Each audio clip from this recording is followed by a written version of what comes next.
Yes, none. Excellent. Thanks, guys. Let's move into the consent agenda for tonight, and I'm entertaining a motion. Oh, you're absolutely right. Sorry about that. I jumped right over the citizens' comments. Before council tonight for items that are not on the agenda, would anybody like to come forward? Please step up to the podium. Let us know your name and whether you live in the city or not.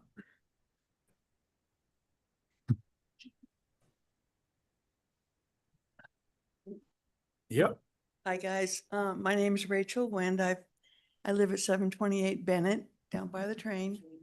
I've lived in Glenwood for 45 years. And some of you don't know me. I used to do a lot of volunteer work, but now I'm teaching art at CMC.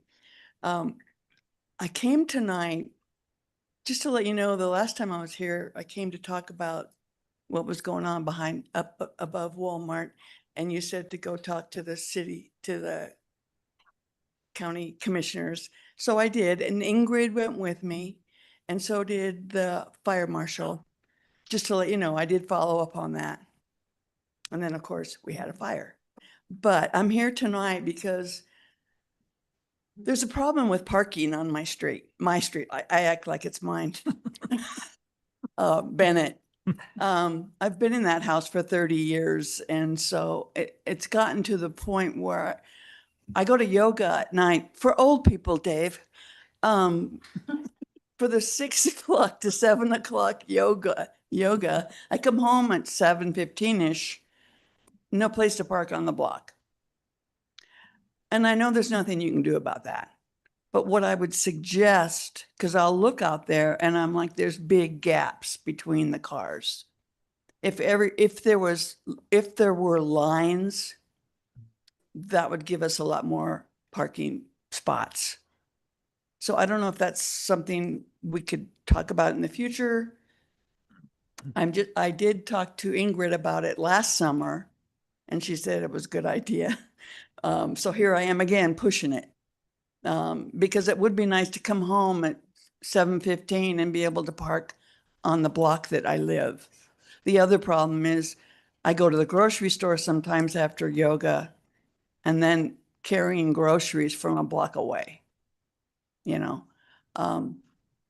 It's tourism. They're at the brew pub, which is right around the corner from my house, or whatever, downtown. The tourists park there. I watch them. They get out and they go do the Glenwood routine, which is fine. But I just would like to be able to park not a block away from my house. We don't have garages. We can't pull in and park in the garage. You know the routine, and you know the problem. I'm just here to go, hey, please think about putting some lines on the street. That would really help. I've even taken pictures of the cars with the big gaps between them. So we could get a lot more cars in if there were lines. That's the only thing I can think of, It's a valid suggestion, so. Right. I think we're about at 3 minutes too. Right. Goodbye. So thank you. Thank you very much.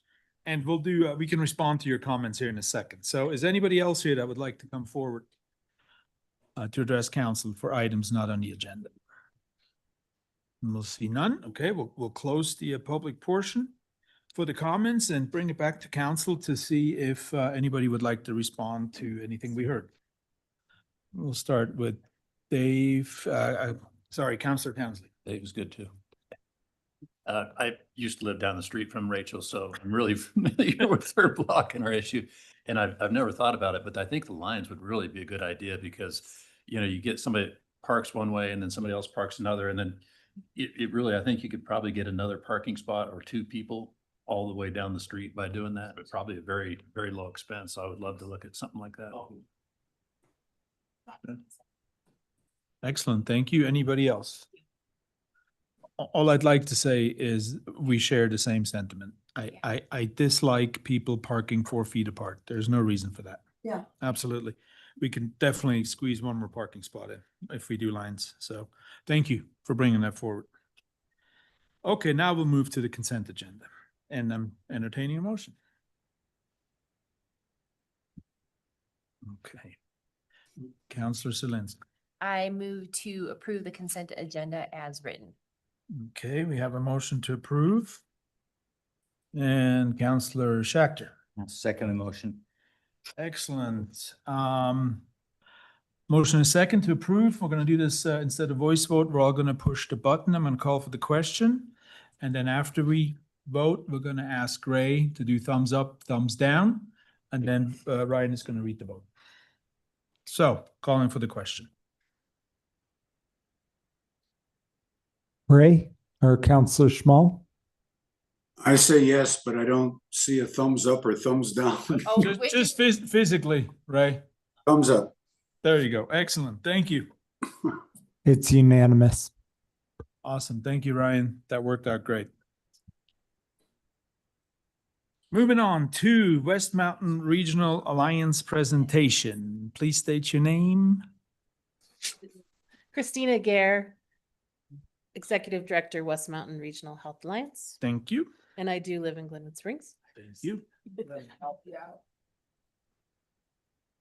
Thank you.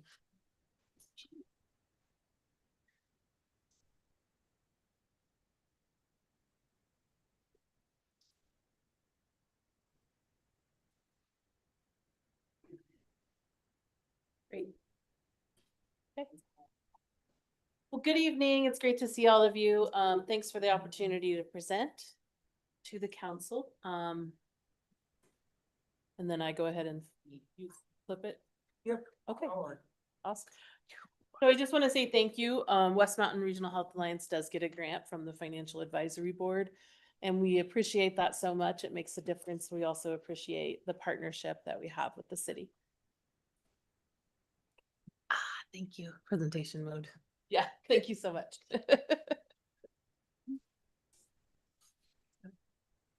And then I got you. Perfect.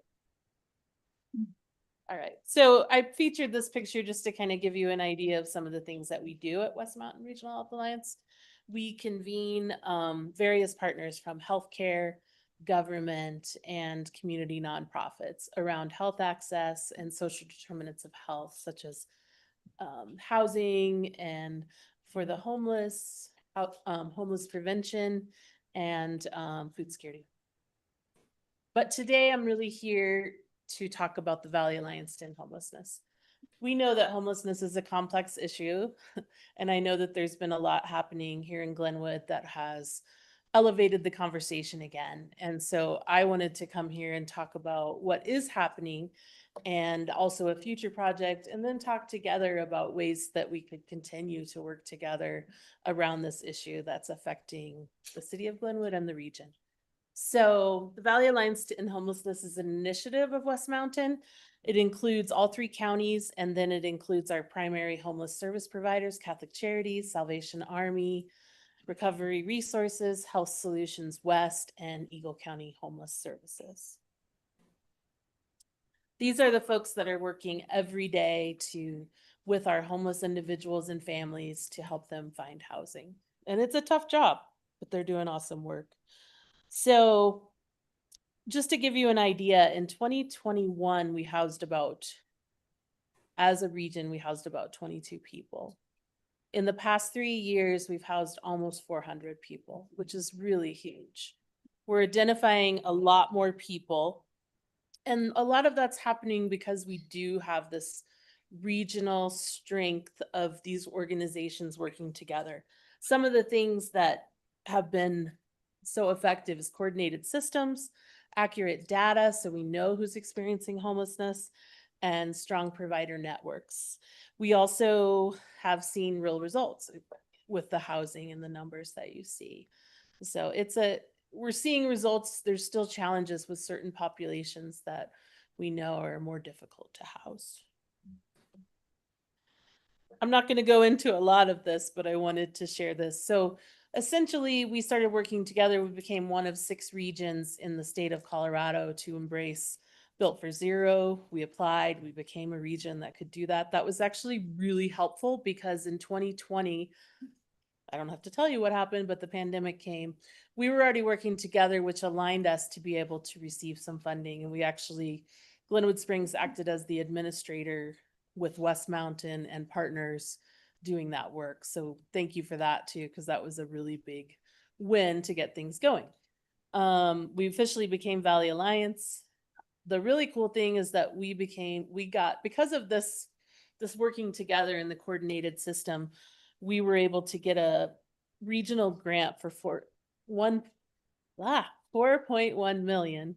And that supports services, including emergency shelter. So that's day centers and overnight shelter.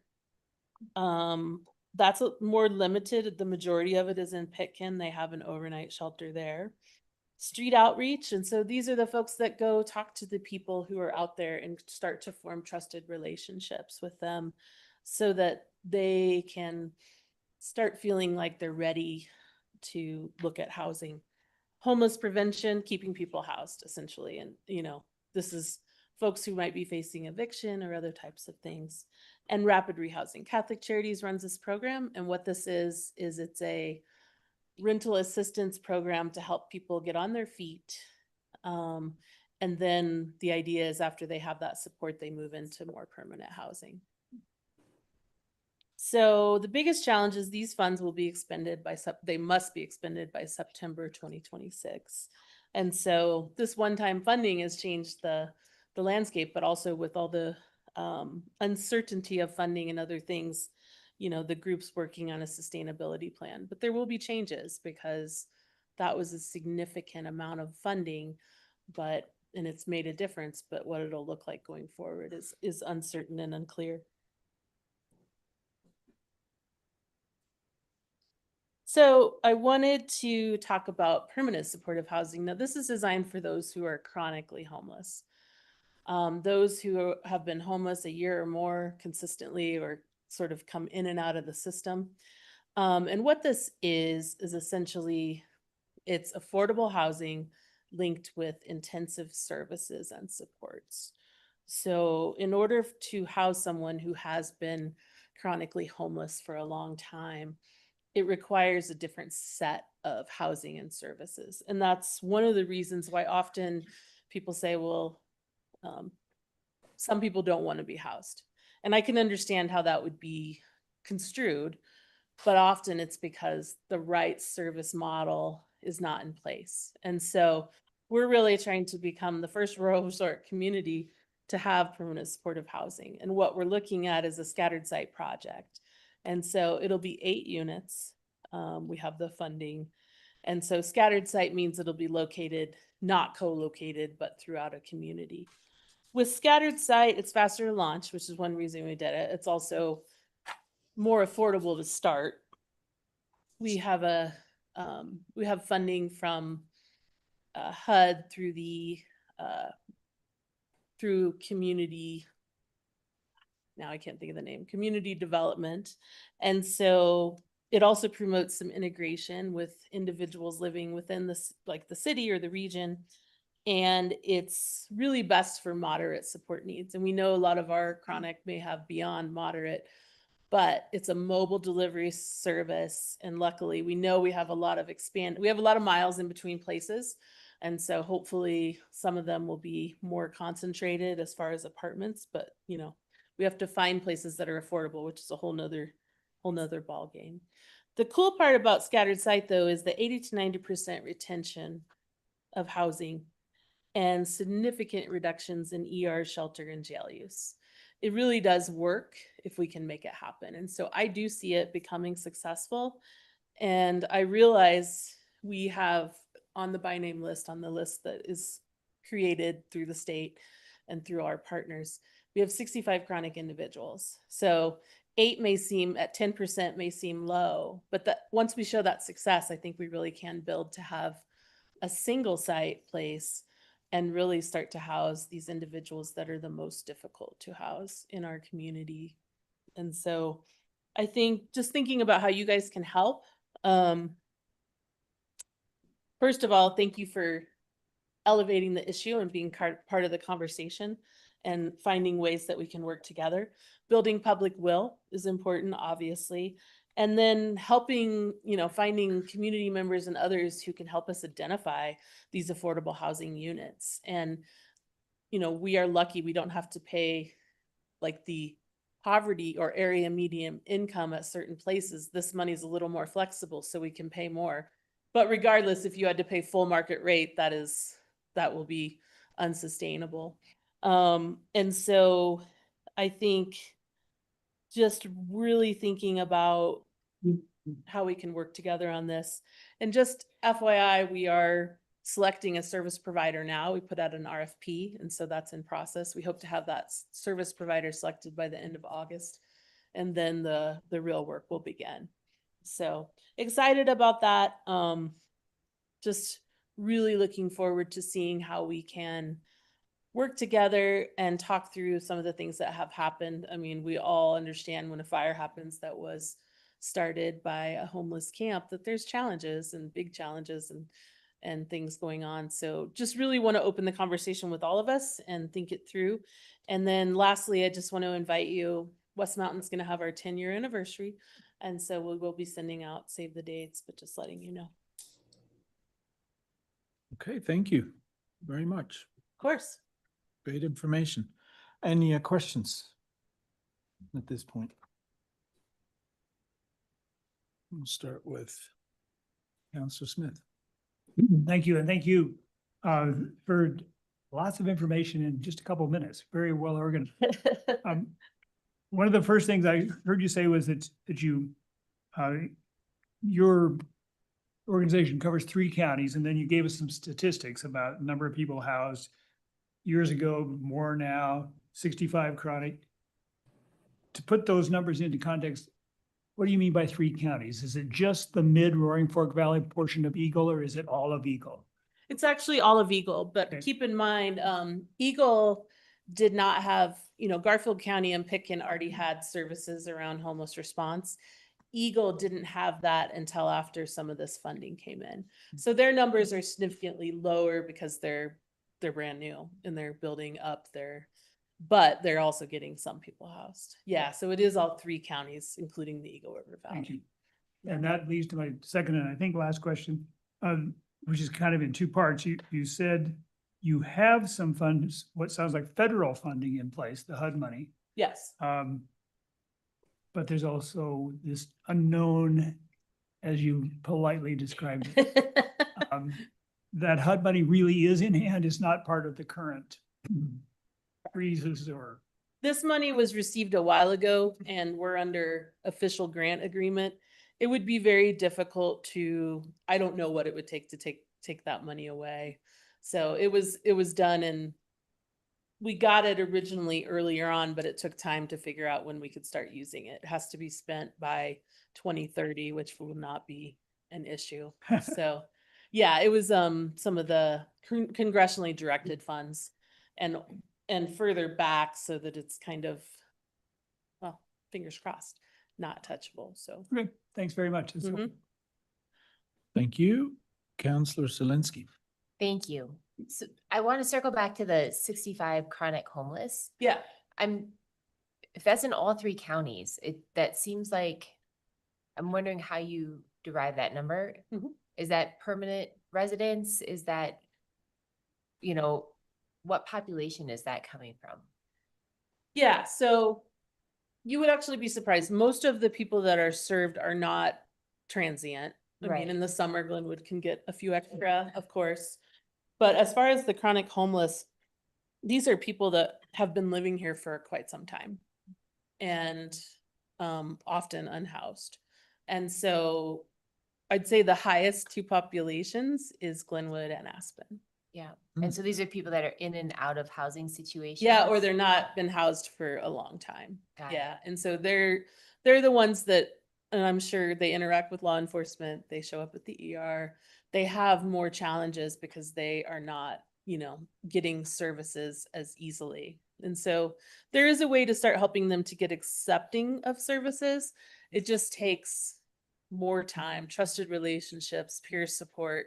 Got it. It's a process because they've lost trust and they are, sometimes you offer things they can't handle. So some of these people have been housed before, but it doesn't stay because they Understood. don't have that intensive support, which is needed for someone who's been in that situation.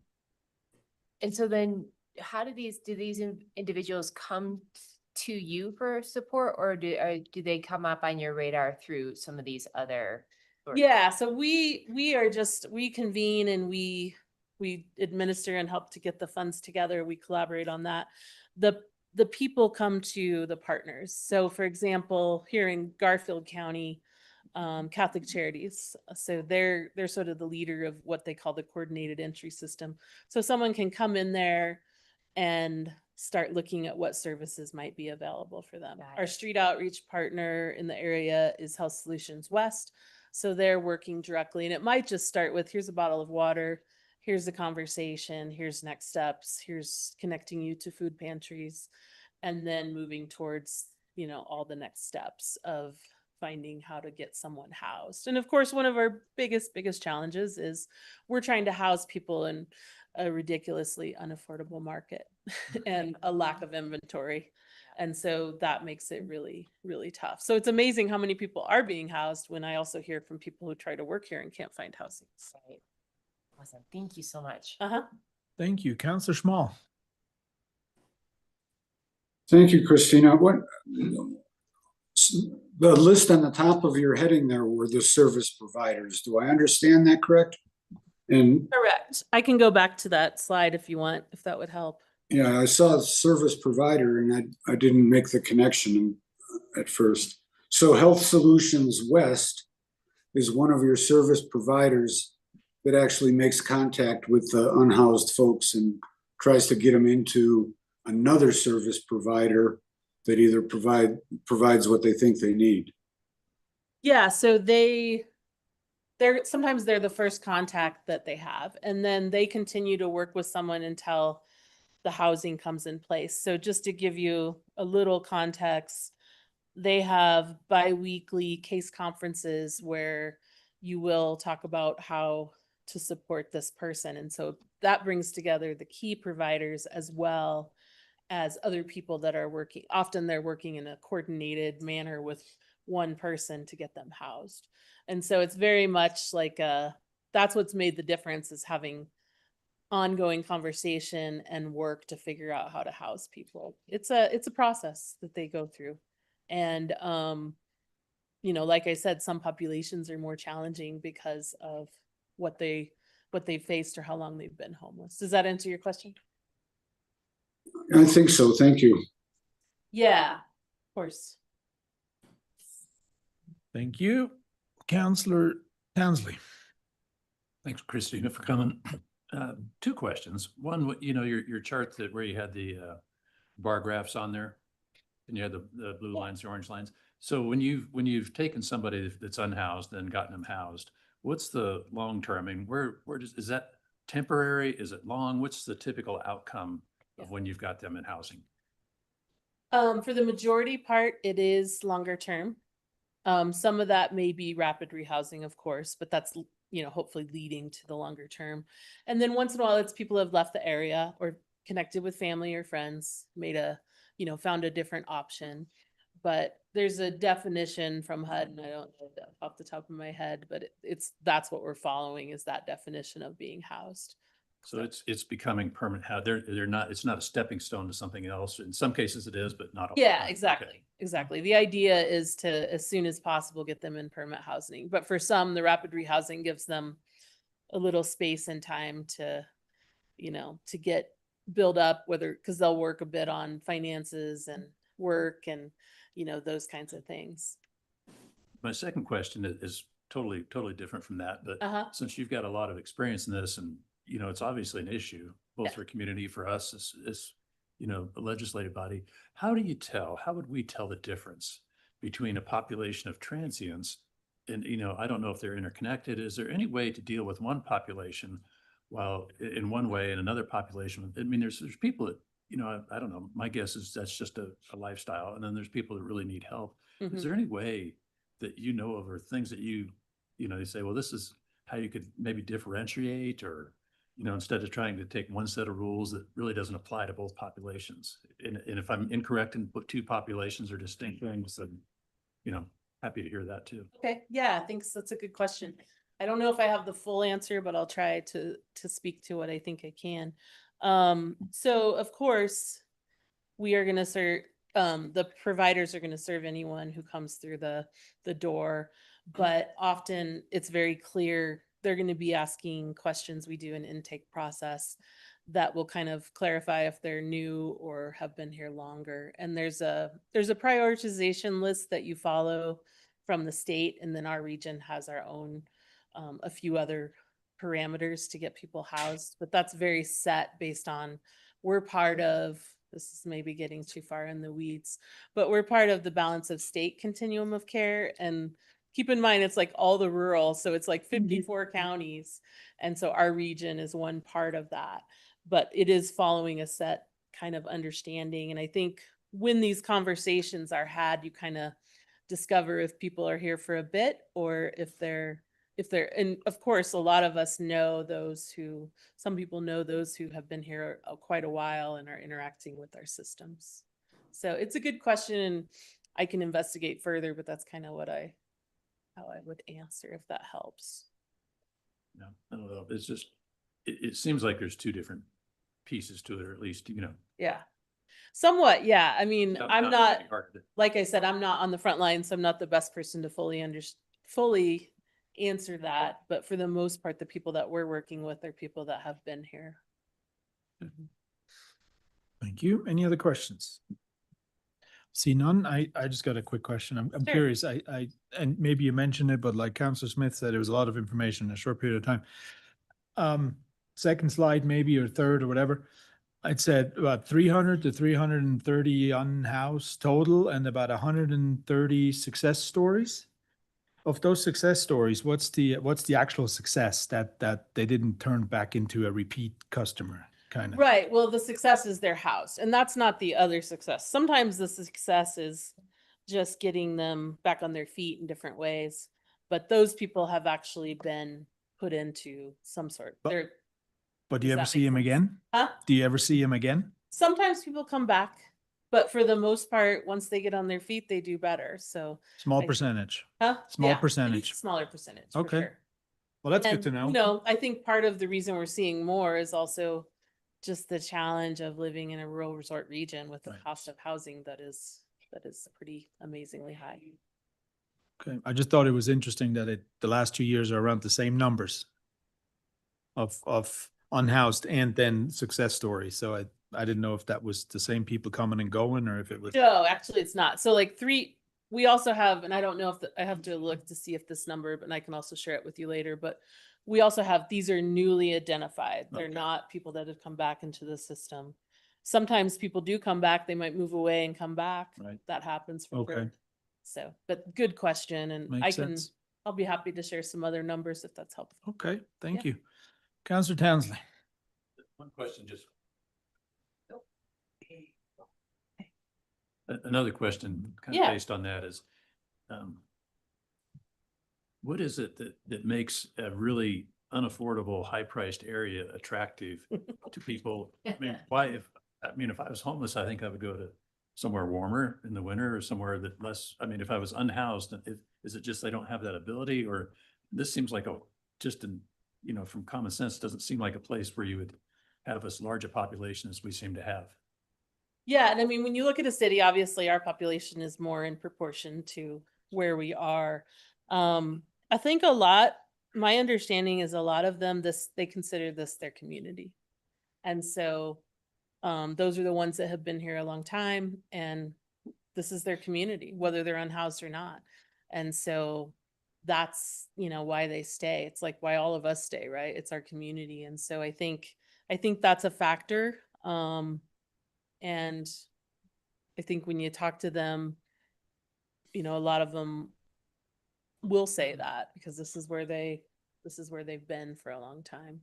Now, as for people who newly move in, I'm not sure, but I hear what you're saying. But yeah, I do think that a lot of them consider this their community, in this region, their community. Thank you. Councillor Smith. Thank you. And thank you, Councilor Townsley, for kind of prompting another question, kind of along that line. This whole discussion that we've heard for many years, but more recently in a revived angle, gets loaded up with conjectures, with anecdotes that try to translate into bigger picture. Mhm. It's piecemeal information. And so I don't know what credibility to put to any one of those or any sets of those, but I'll pitch one to you, and that is that the conjecture that separate from the kind of the long-term professional, deliberate placement kind of work you're doing, there are other kind of minute-to-minute services around. People can go get a meal Mhm. a couple times a day. People can hang around in the library all the hours that it's open. People can find at least certain parts of the year that where the weather is temperate. And the conjecture is that's what's keeping the more transient or the less, the people who are less deliberate about hunting for housing in the situation they're in. Hmm. Is that valid? That by providing these kind of day-to-day, minute-to-minute emergency services that we're encouraging something we don't want to encourage, or is that an exaggeration? Okay, that's a good question. I personally don't think it is valid. According to, I mean, I'm also a person that believes food is something we should provide to all. But I do think a lot of them are only getting so many services. Most libraries often have homeless who reside there for day center time and sort of kind of, and our libraries, I think, do a really good job of managing, you know, of having that population involved and kind of creating safe space for them. I think people, again, will stay where they're comfortable. And so I think we're going to have those services regardless of whether you're unhoused. If you know, I'm sure you've heard how much the amount of people that need food has gone up immensely. And so, you know, I don't think taking away that stuff is going to change whether people stay in our community. Thank you. Mm-hmm. Thank you. Counselor Schachter, please.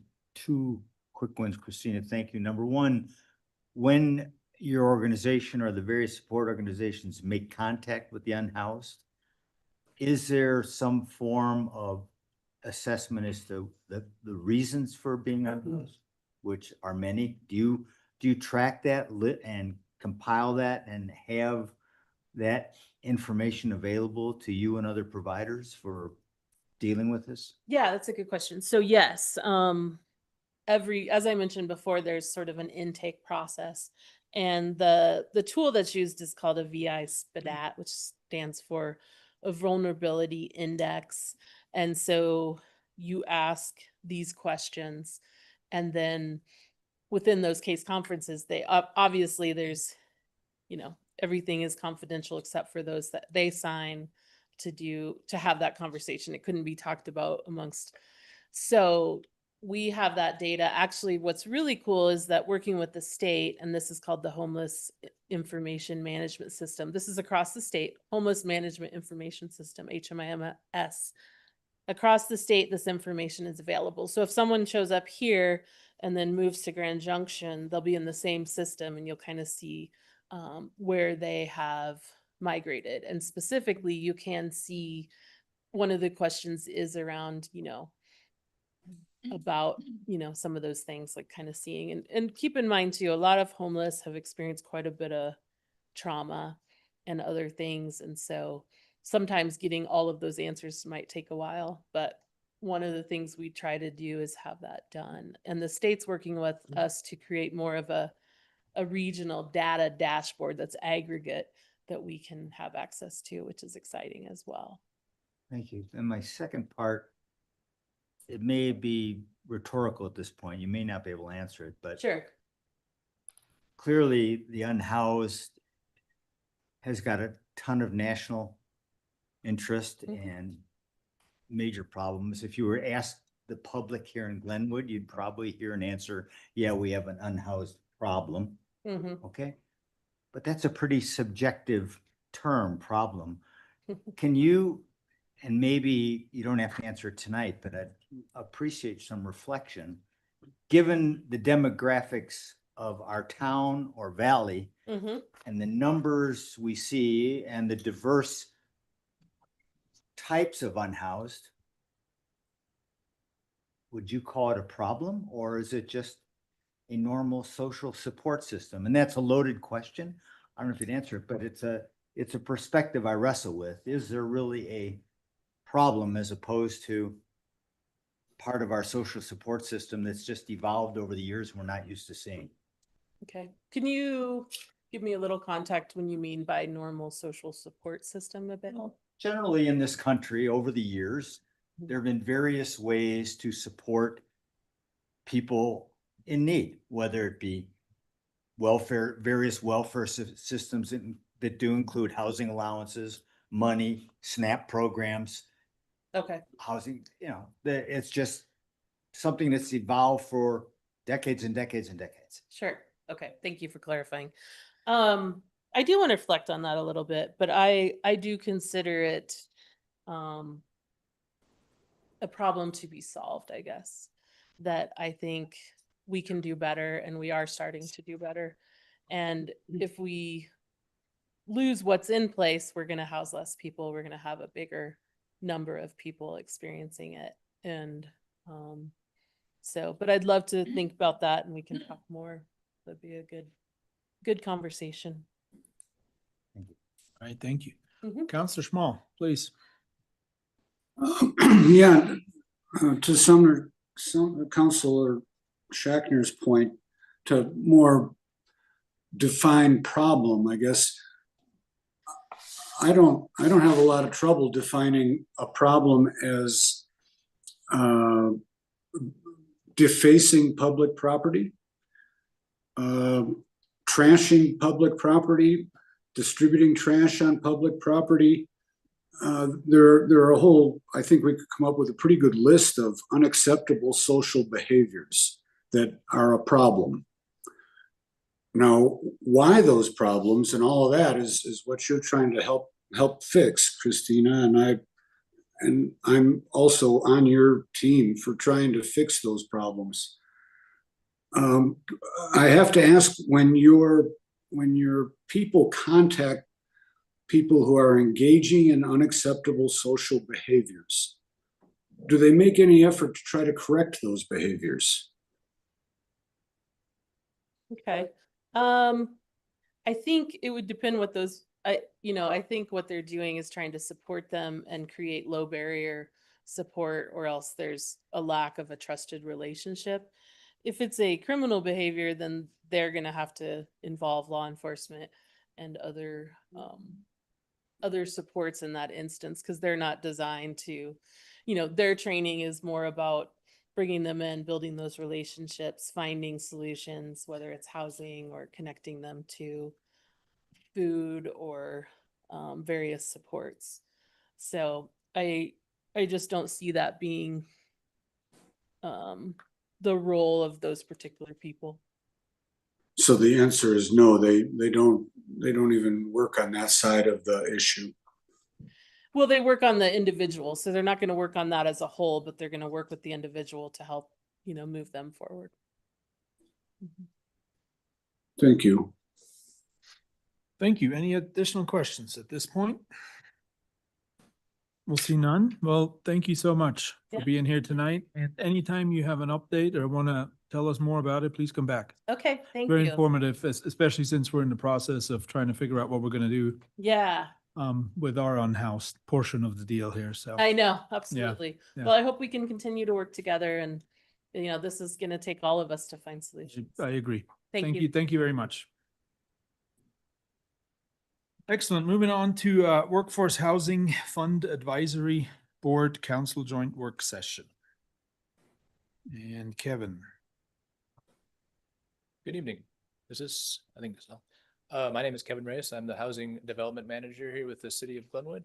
Tonight, I'm just going to be fairly brief about the Workforce Housing Fund Advisory Board. I want to open up the floor to the members who are here and to council to just have a sort of a dialogue. There's two sort of topics we want to cover tonight. They're both related, but they're also both distinct. The first is trying to talk about the WFAB for short, WFAB work plan, kind of what the board has done over the past year in its existence and where the board wants to go from here. That's the first part of it, what we want to talk about. The second part is potentially combining WFAB with another housing commission that we have at the city. I can get more specific about that after we talk about this first part here. But for the newer council members, I'll just provide just a little bit of context here. So a few years ago, back in 2022, there was a vote that was approved in Glenwood. It was a approval of a 2.5% lodging tax that's earmarked for affordable housing. And based on the ballot language, it needs to benefit residents of Glenwood Springs. That money that comes in, we bring in about $1.7 million a year from this fund. And the WFAB board is responsible for sort of administering those funds and facilitating programs and working with council to identify opportunities to spend that money. So in 2023, council commissioned WFAB, and there are now 7 members on the board. I think they've all been on there, except for one we haven't, he's not the original, but he's been added on recently. But everyone who's on there has been on there for at least 6 months, or if not longer. And these are all people who are sort of in the field of housing or have a vested interest in housing. So we have business owners, we have folks who work for nonprofits, we have folks who are in the finance, housing finance field. And so it's really, a rock star team we have. Everyone's very motivated. They show up to these meetings every month ready to get their hands dirty and to roll out some innovative programs. And those programs are listed in exhibits A and B of your packet. Exhibit B, I'd call your attention to that specifically. That shows what programs WFAB has done already, what they're working on and kind of working through, and what they've already, what they've completed and what they haven't started yet. So, I won't go into the details of each of those because they're all kind of their own beasts, but I'm happy to, we can get into the details of those as well if you're interested. But with that, I just wanted to provide that introduction. We have Alex Dowie, who's on our board, and Matt Spidell. They're both great members. I'd open up the floor to you guys as well if you're interested in making any statements. Otherwise, we kind of just see where the conversation goes. And what we want to get out of this conversation tonight is basically some high level direction from council about kind of where you want this board to go over the next year. We have the implementation plan that was adopted in 2024 that shows kind of where we want to go over a 3 to 4 year time span. We've accomplished a good amount of things on that list. Some questions to contemplate. Are there things that we want to change on that list? Do we want to add anything? Is there anything we want to just tweak slightly? So those are the kinds of points we want to talk about tonight. I don't know if you guys want to make any statements at all, or do you want to kind of wait for council to? Thank you. Thank you, Kevin. Matt, come forward, please. Yeah, I'll give a big picture. I'm Matt Spidell. I'm a local business owner and resident of Glenwood Springs. Is that loud enough? Okay, I'll project too. I think on a big picture, a couple of years ago, we didn't really have a lot of solutions. We didn't have places to send people that were in desperate need of housing. We've seen the prices continue to escalate. They're starting to taper off a little bit now, maybe a little bit of a buyer's market. But the big picture is I'm running into people in town now that are going to get their first place at L3. I've run into a couple people, like even a couple managers of my staff are looking at a West Glenwood house and might take advantage of the Western Alliance deal. We'll see if that happens. But I'm also hearing from the hospital, my wife works there, that people in daycare needs, two people working here, they can't seem to find the daycare, they can't seem to make it work. And I'm still seeing a flux of people leave. And I think if people have been here a while, you can see it at the grocery store sometimes. You don't see as many people as you knew, and you hear a number of teachers moving out. So I think we still have a huge challenge and problems and new things to do, but I also think it's really exciting how we have so many different, from down payment assistance to rental assistance, and it's really exciting to see where we're getting with this. That's all I have. Okay, excellent. Thank you, Matt. Yeah, I'll speak briefly as well. So I'm Alex Dowie. I'm a local lender with Artisan Home Loans. And so I help people buy their first home all the time, but it's been really inspiring for me. I just joined the board back in March, and I'm super impressed with the work that's been done to date and with the board members and their engagement with Kevin. He's amazing leading our group. And it's been great to see some of the council members coming to some of our sessions and providing some input directly through that. I think that the record kind of speaks for itself in terms of all the work that's been done with this funding. I think everybody should be really proud of this whole program. So I think it's exciting to see how much has been done, but obviously there's a lot to be done still, and really welcome input from the council on where you see opportunities for us to go forward. There's some clear pieces that, you know, we're still working on in terms of, like, for example, increasing affordable housing by 3% by December 2027. But there's also pieces that have already been completed that are really things to be proud of as well. And I have a couple of interesting ideas once we kind of get through this that I'd like to bring up in terms of other things that aren't on this list that we might consider ways to engage on. But being relatively new to the group, I just am overall really impressed and thankful for the council's, you know, support for the board. And I know that it's been a really good working relationship. All right, thank you. Yeah. Thank you very much. I guess we'll bring it back to council for questions to Kevin or the board members.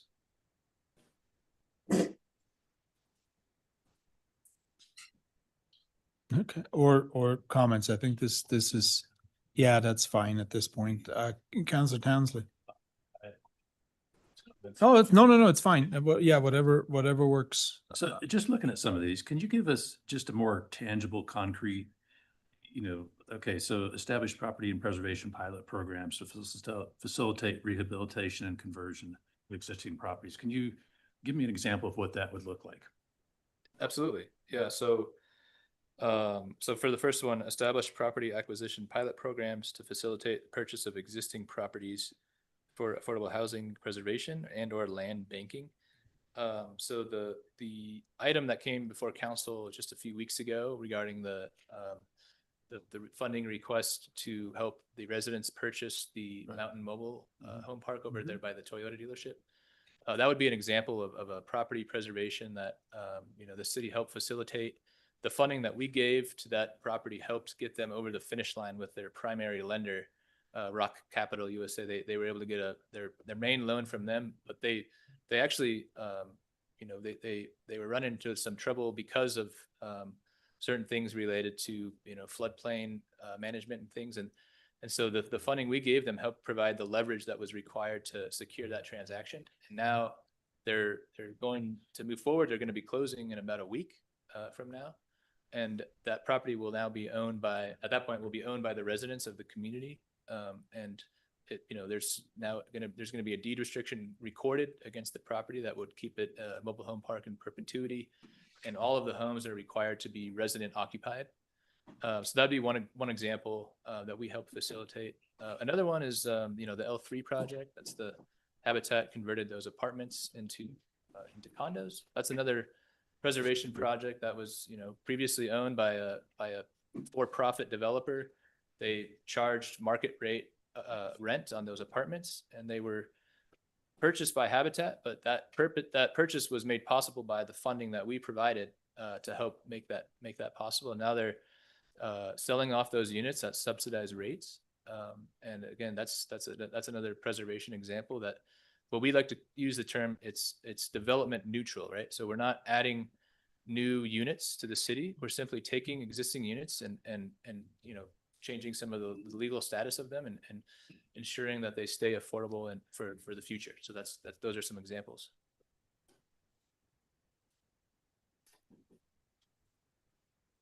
Cool. Thank you. Thank you. Councilor Zelinski.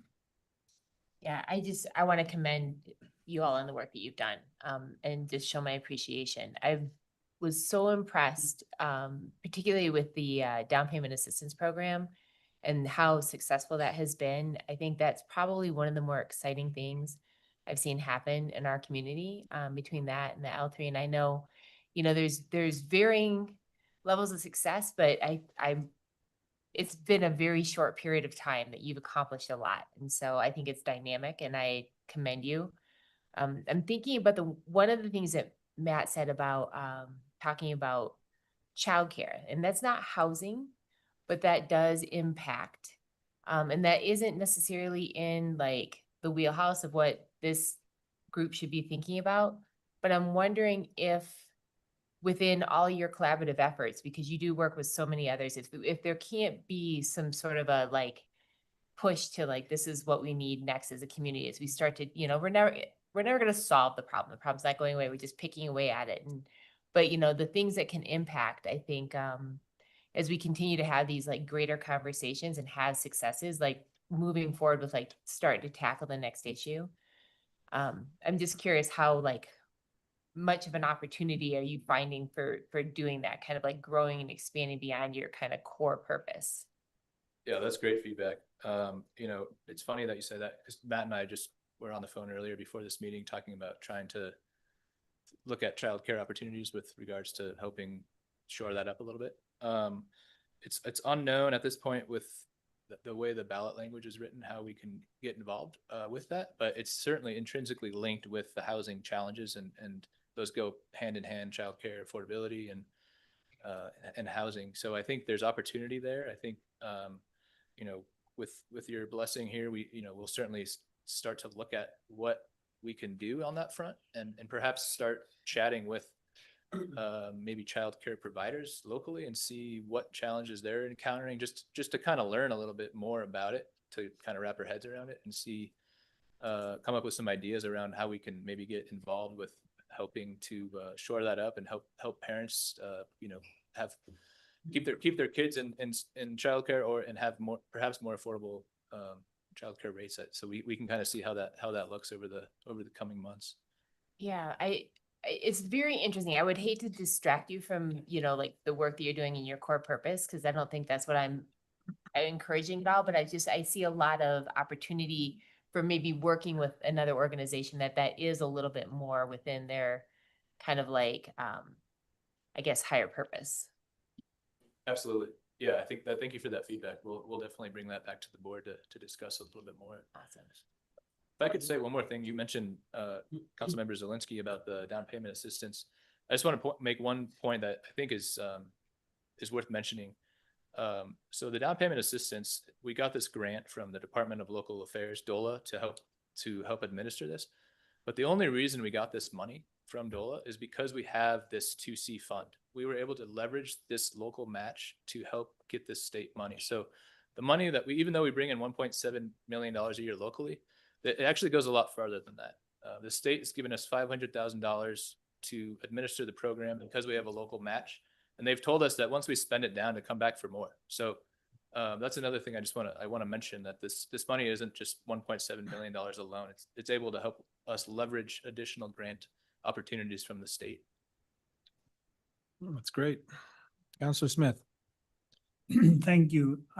I impressed is a word several previous speakers have used, but I'm going to pile on because I've been impressed with this initiative from before it existed.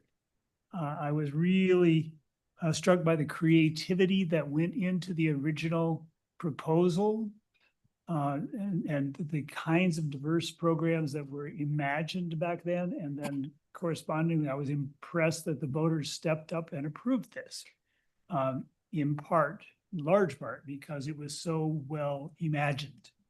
And then to see so much occur in just 2 years really is inherently gratifying, but it also, I think, affirms that confidence that the voters expressed. So it's good to get busy and deliver, and thank you for that.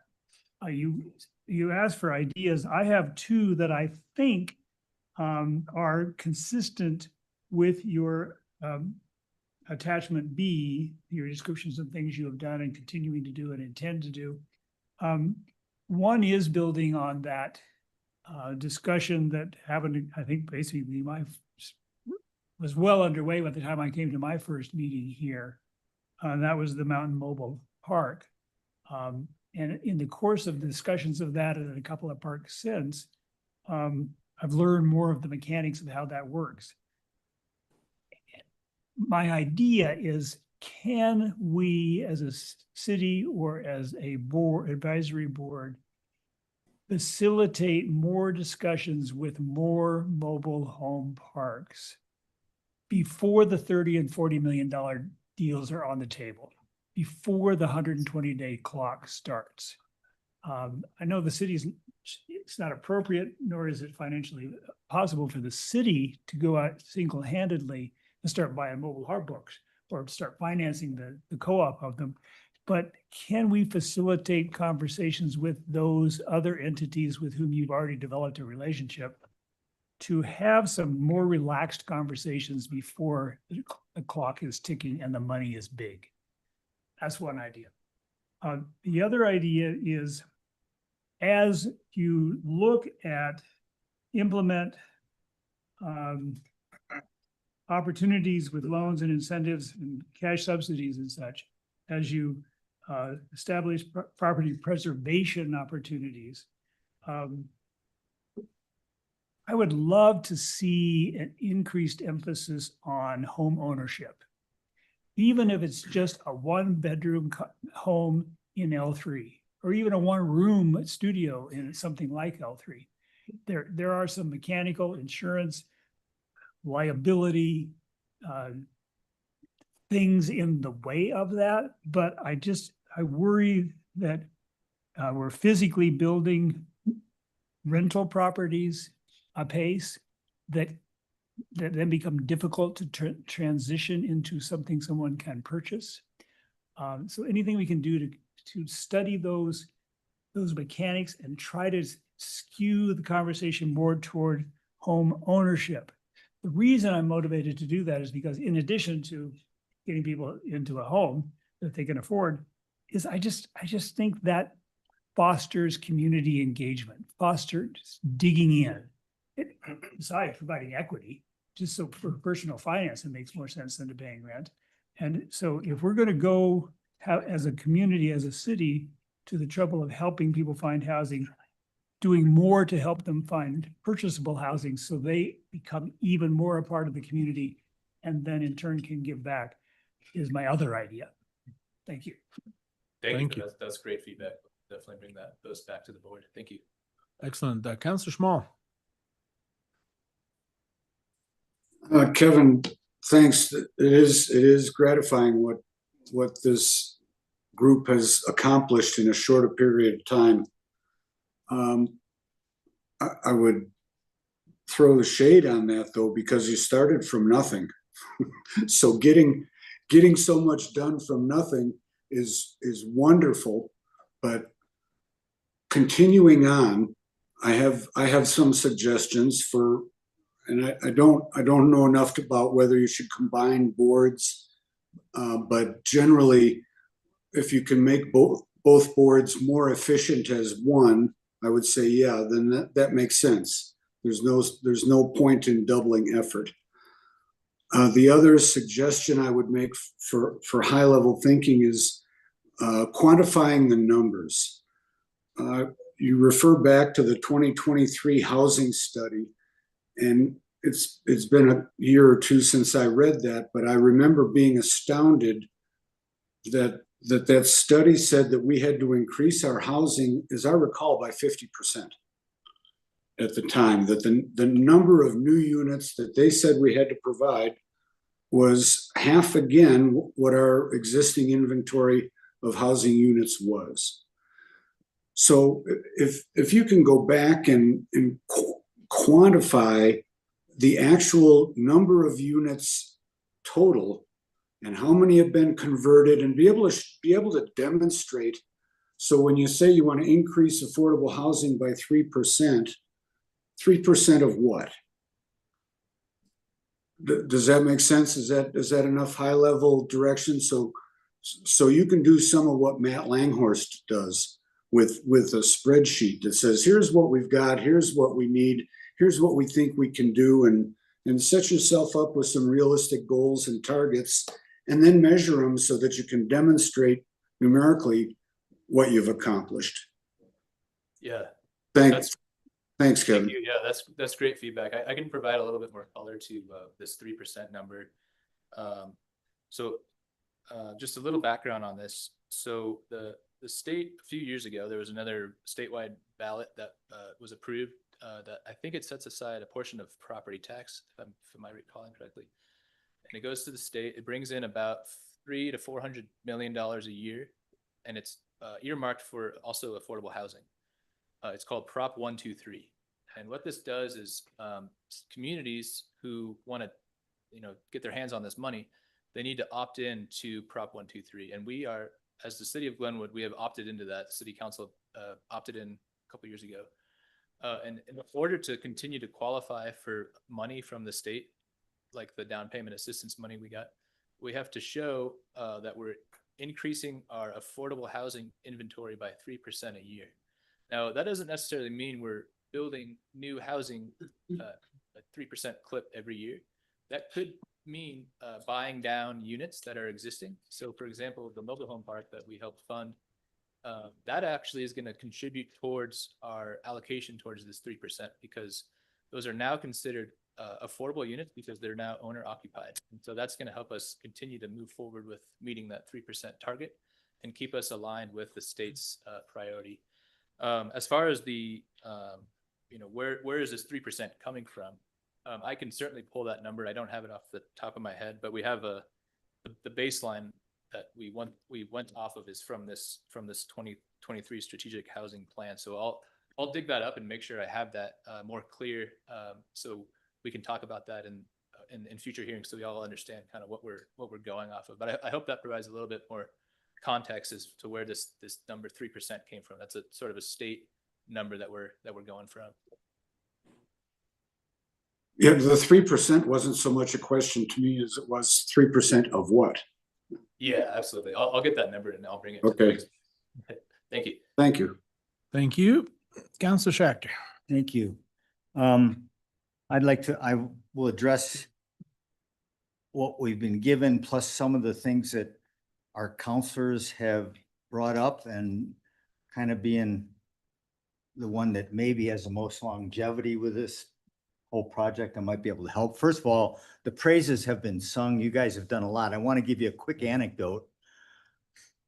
I was with friends from Gunnison who moved from Crestview. They asked about our housing, and I just went through what we've already heard, the 5 or 6 things that you've accomplished and put in place, and they were blown away, just relative to what's going on elsewhere. Just like you all did it with short-term rentals as well. We are, even though it may seem like we sometimes don't go fast enough, we are ahead of the curve in so many ways, and thank you. I would say a couple other quick things. My understanding, Ray, and this will be confirmed by Kevin, that 123, that 3% number is not the total job of affordable, of workforce housing, like Kevin just said. That's a bigger picture to keep us eligible for 123 funds. I think a rough number is 3% of our 4,000 units, 120 or so per year. And we're making headway in many different ways to do that. But Kevin can confirm the baseline. In terms of what Councilor Smith said, 2 things, and also what Mayor Pro Tem said. In terms of mobile home parks, that's an interesting community. First, again, we are so far ahead of the curve. It's astounding how many are for sale in the state right now. And Thistle is overwhelmed. And even Rock has a limit. So we have 1 in Glenwood and 2 in the Valley that are likely to occur. That is a huge success. I have to make myself not focus on the failures. There's another huge one by CMC, Cavern Springs. It's actually larger than any of them. and it's slipping through the cracks. And I don't know if we can save that. I haven't given up, but the successes that we have done, and we have done outreach. We need to do more. Years ago, our housing director, we have a list of who owns the parks, how many units there are, where they are. I think Councilor Schmall raised an interesting point, another point. This whole resident-owned community thing, in addition to our valley being so expensive, is part of the reason the prices are getting so ridiculous for mobile home parks. But we can be a little more proactive. Also, we can, without creating too much tension, it is possible with the help of Thistle Rock or others to organize residents prior to a sale even occurring. However, there's some significant social fear, language barriers, and cultural issues that complicate it. Anyway, my suggestions to you would be slow down, don't move too fast. You have 5 programs, I believe you're juggling in the air right now that are brand new.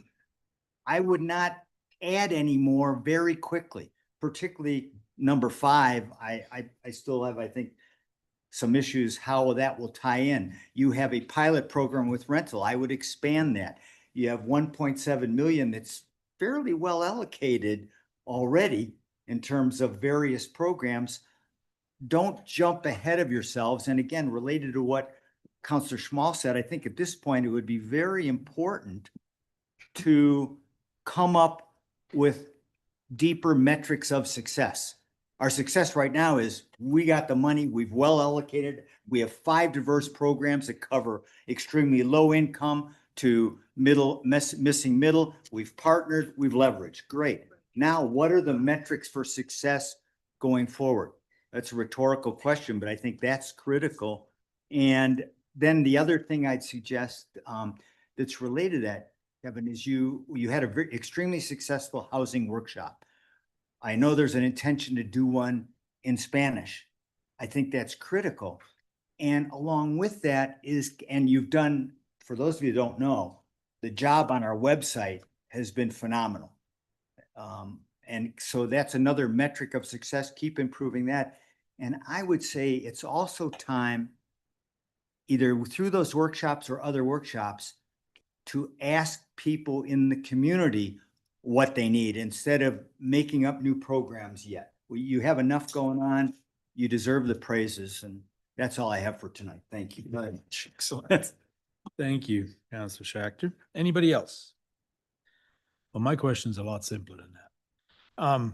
To the property preservation, do hotel conversions fall into that category if a private party were to do it? That's a really good question. One of the challenges with the hotel conversions is that the way we have it sort of teed up in our land use code is that the occupancy is restricted to 180 days.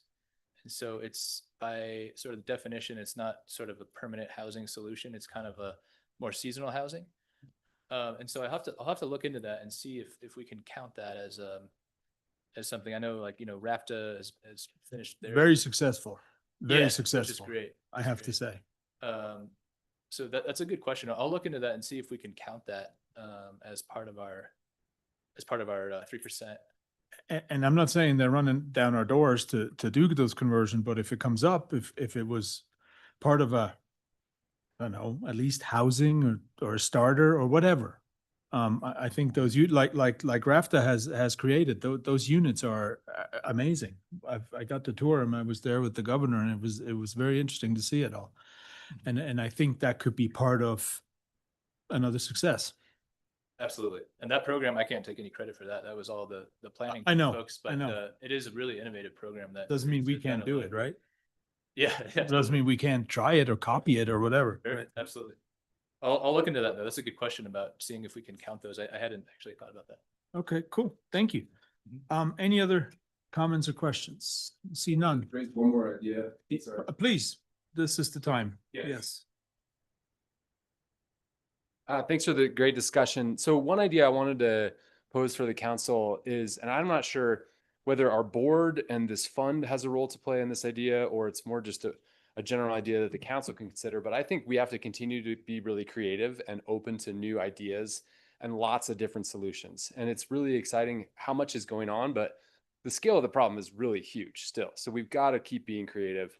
I've been lucky to be involved in a project in Rifle for the past 2.5 years where they're building a bunch of brand new homes using novel construction techniques where they're printing the framing out of recycled steel at a factory that they built in Rifle. It's called Eco Dwelling.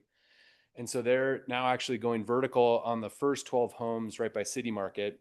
And then they're going to build another 51 over by the hospital.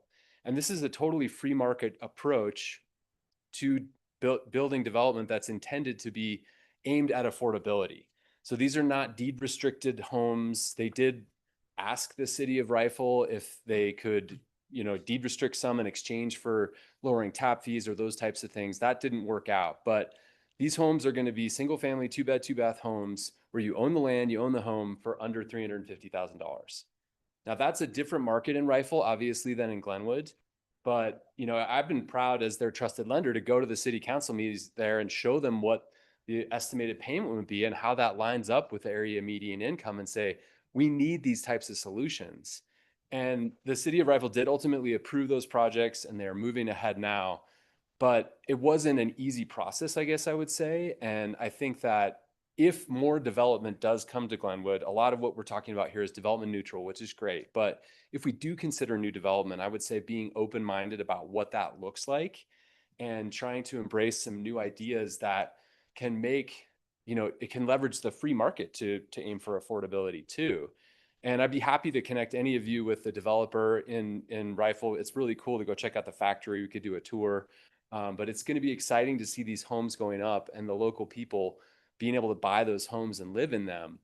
And then I mentioned this to Kevin earlier today, and I know you have the accessory dwelling unit agenda item as well, but maybe as you're thinking about plans for ADUs, or I know that I read the memo about that and you're trying to find some existing plans that you could approve and that kind of stuff. Maybe there could be a role for this kind of novel construction approach using a more efficient modular approach and printing framing out of recycled steel as a way to make ADUs easier to build and more affordable too.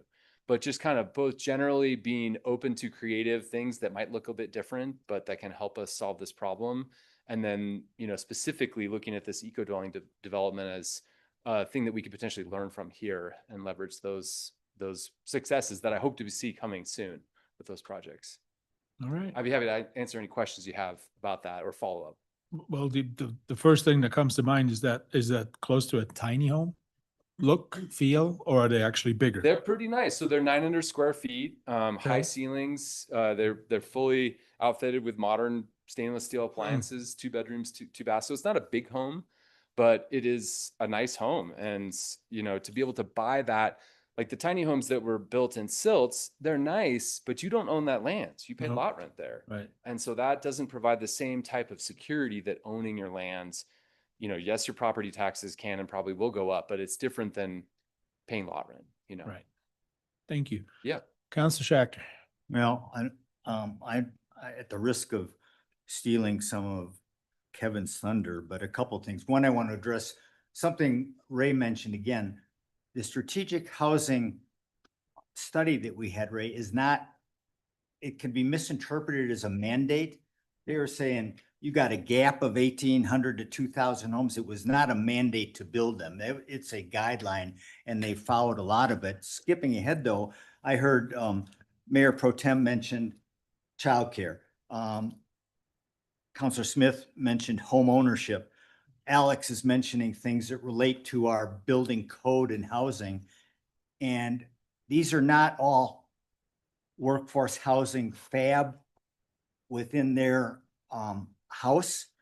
But as a segue, this is another good reason to consider the merge of the Housing Commission with Workforce Fab, to combine those, be able to, in one commission, combine that energy and ideas, which also will lead to P&Z to say, do we have to change code to do this? So maybe there's a segue. I'm sorry. Thank you. Thank you. Councilor Smith. Thank you. I too have a question that came from Commission Member Dowley's example from Rifle. Do you know, Alex, how that compares to the technical concepts that Habitat for Humanity has in mind for this Yeah, it's modular very factory similar. that they're trying to build? It is very similar. So the Habitat for Humanity has proposed to build a very large factory in Rifle, and it's a great idea. They're looking to try to leverage a program where you could have people in high school that are learning trades and getting involved in that as well. But Habitat's trying to scale that up in a very large way.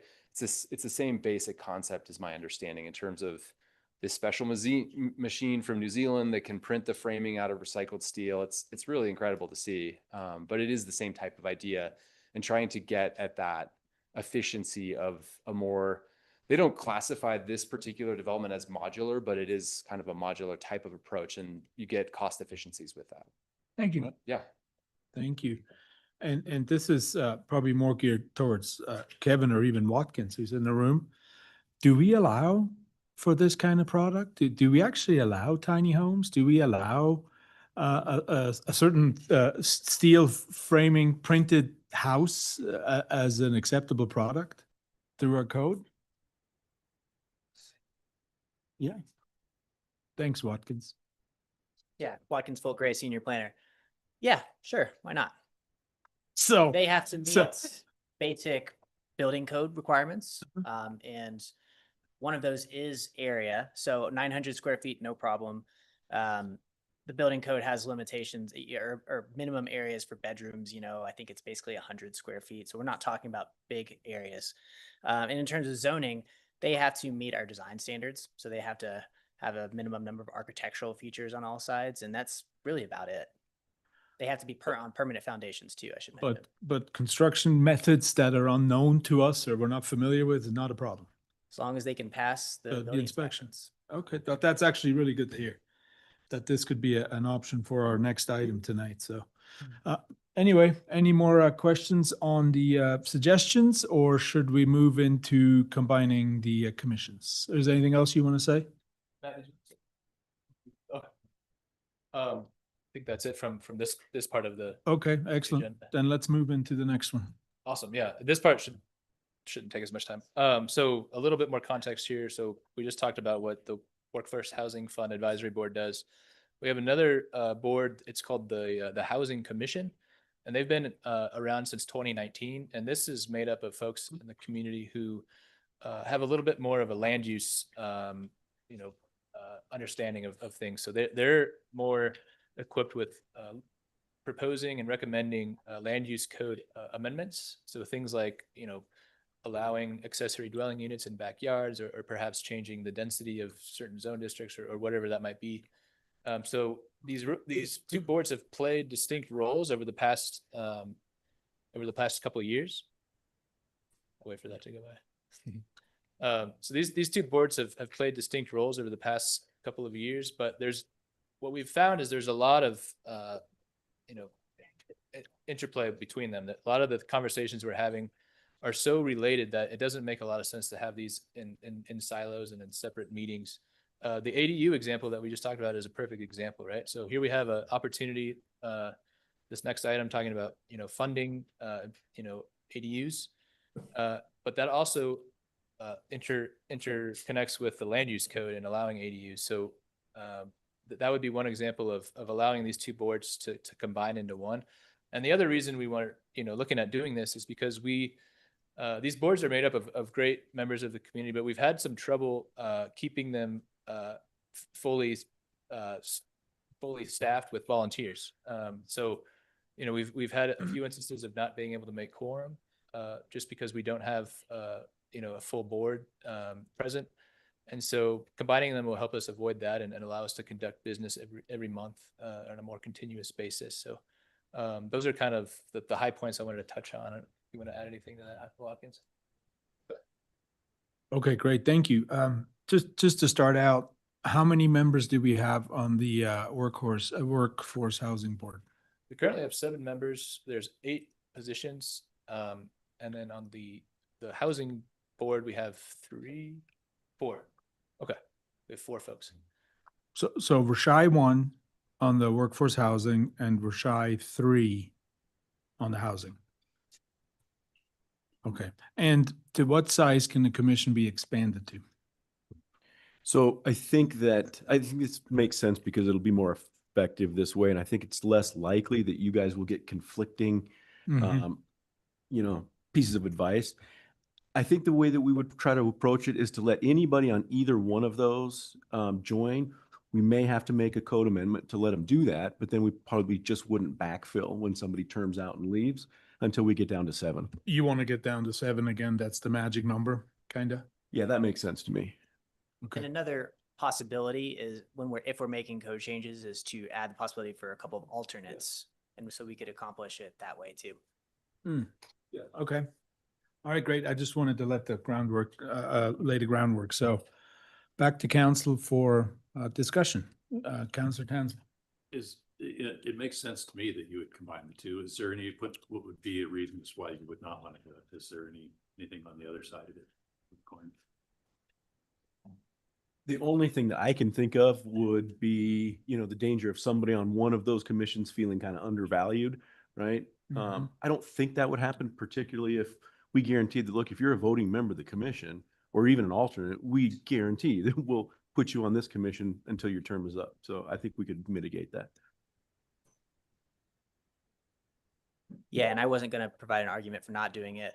But just a little background, when we were forming the WHFAB, the kind of idea and thought of how it might play out, was that we would want people with a little bit more specific kind of finance background. And so in our minds, when we were creating the program, creating the committee that creates the programs, we thought there might be a different skill set and it might not overlap as much as it does. But in practice, we've had the commission for a couple of years now.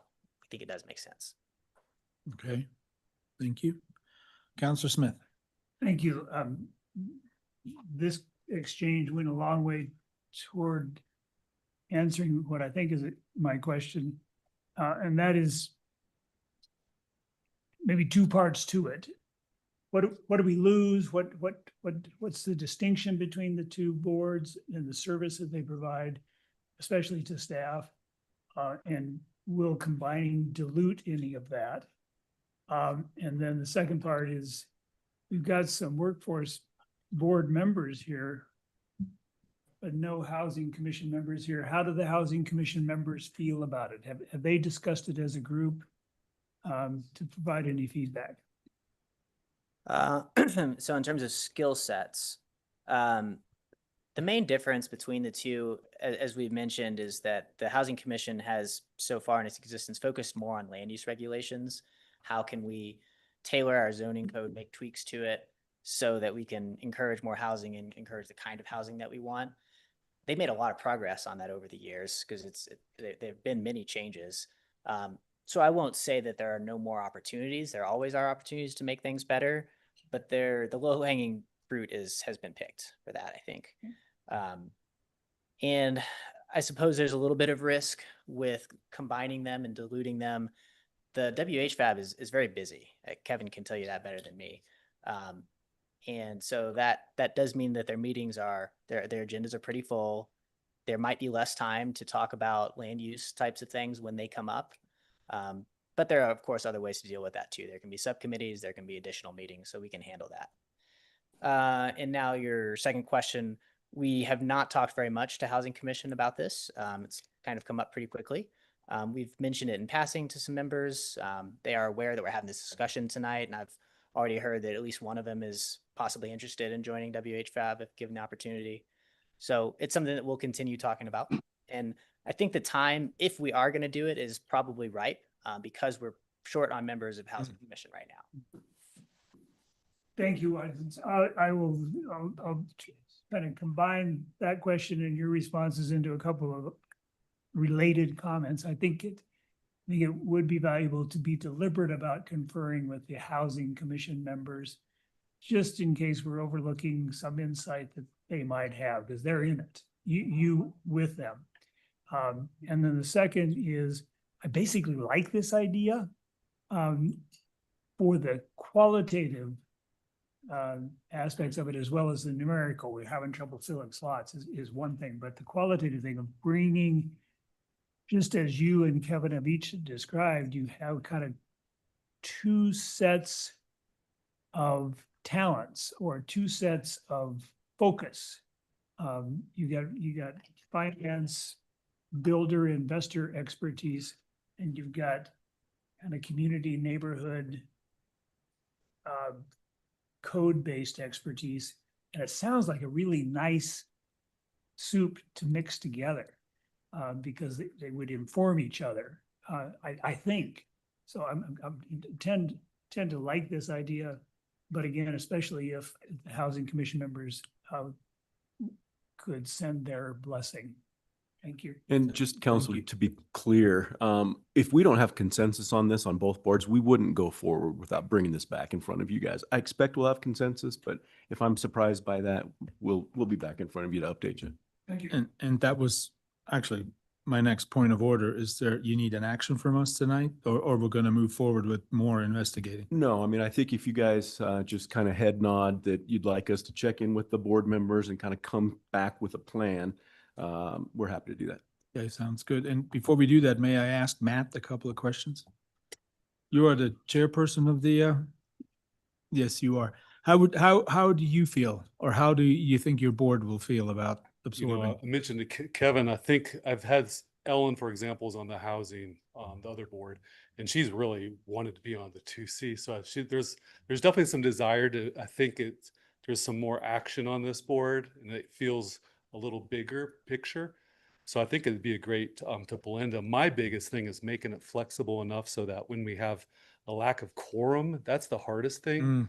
It's hard to get people, even great volunteers, to all the meetings. And last month we had to miss a month because of a quorum issue. So if there's anything we can do to kind of make the quorums easier, proxy votes that can be given out to someone else, I don't know if there is that flexibility, but to me, that's the biggest challenge, bigger than the merging. I think Okay. the merging is going to be pretty seamless. And do you think the skill set of land use knowledge is going to be beneficial? Yeah, I think we have we have Chaffa, we have Habitat, we have business owners, we have loan experts. And then I think there's enough, and then the other board has some great talent too. I think it'd be a good mix. It'd be a good mix. Yeah. Okay, cool. Thank you. Good to hear from that side of the thing. So at this point, I guess we'll just move on and wait and see what you guys come up with, and we'll go from there. I have to run upstairs and grab a computer cord. I'll be right back. Okay, sounds good. Kevin, anything else? That's it for me. Thank you all very much for the time tonight. It was a great conversation, and looking forward to continuing to roll out some cool stuff. Sounds good. Thank you. Thank you, Kevin, and thank you guys for showing up every month and doing what you do. It's great. Thank you. Thank you. Okay, do we need a quick break, or should we keep going? Keep going. Item 14, resolution 2025-14, grant funding opportunity for ADU programs. Watkins. That's me, and I have a presentation that I'll need to queue up for you. Okay. This is now Hopkins.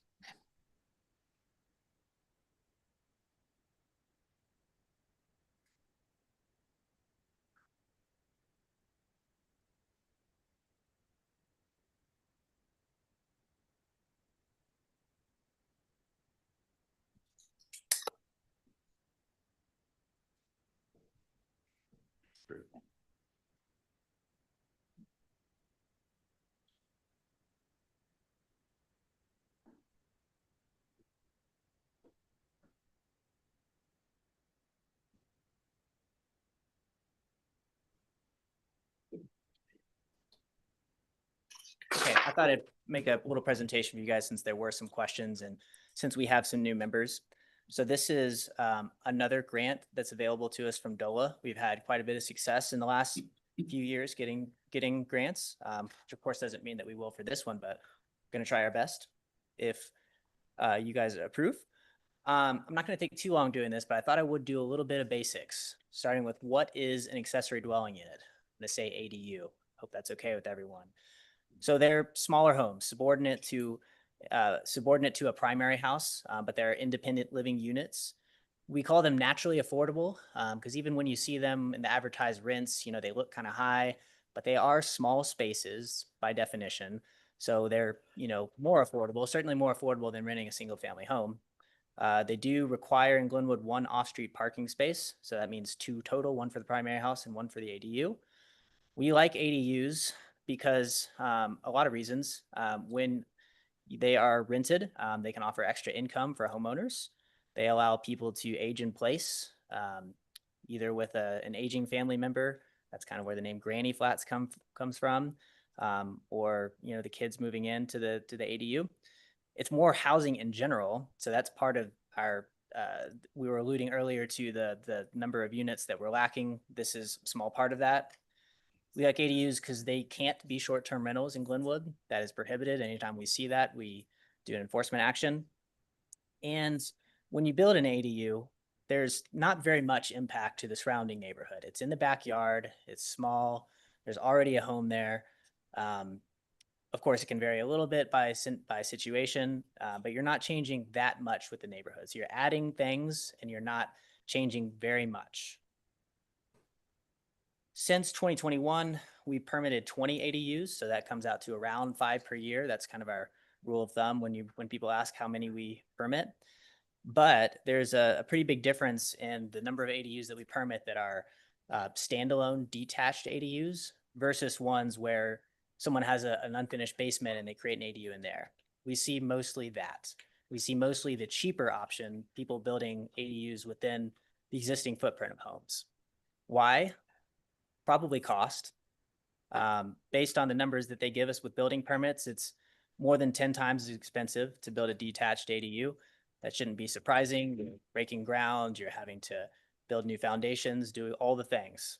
So when we see all the benefits of ADUs that I went over, and we see that there's really not that much building happening, even though they have these benefits, we ask ourselves, why? Why is this happening? I think there's probably a lot of reasons, interest rates, things that we can't do very much about. Some people don't want to be landlords, and that's fine.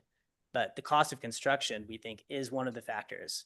And so we asked ourselves, what can we do to lower that particular barrier? When we talked about this with the previous council in March, we brought this idea forward of having pre-approved ADU pre-approved plans as a way to lower the barriers, lower the costs. And I think we got a good reception. It makes sense in a lot of ways. There's nothing required about it. It's just offering a new option to people, but it does cost money. The free option for pre-approved ADU plans is with modular plans, and we have moved forward on that. I can provide more information if you want. So when this grant came around from DOLA as an opportunity to subsidize the cost of creating these plans, I thought, well, this seems like a good opportunity since cost is one of the barriers to going through with this.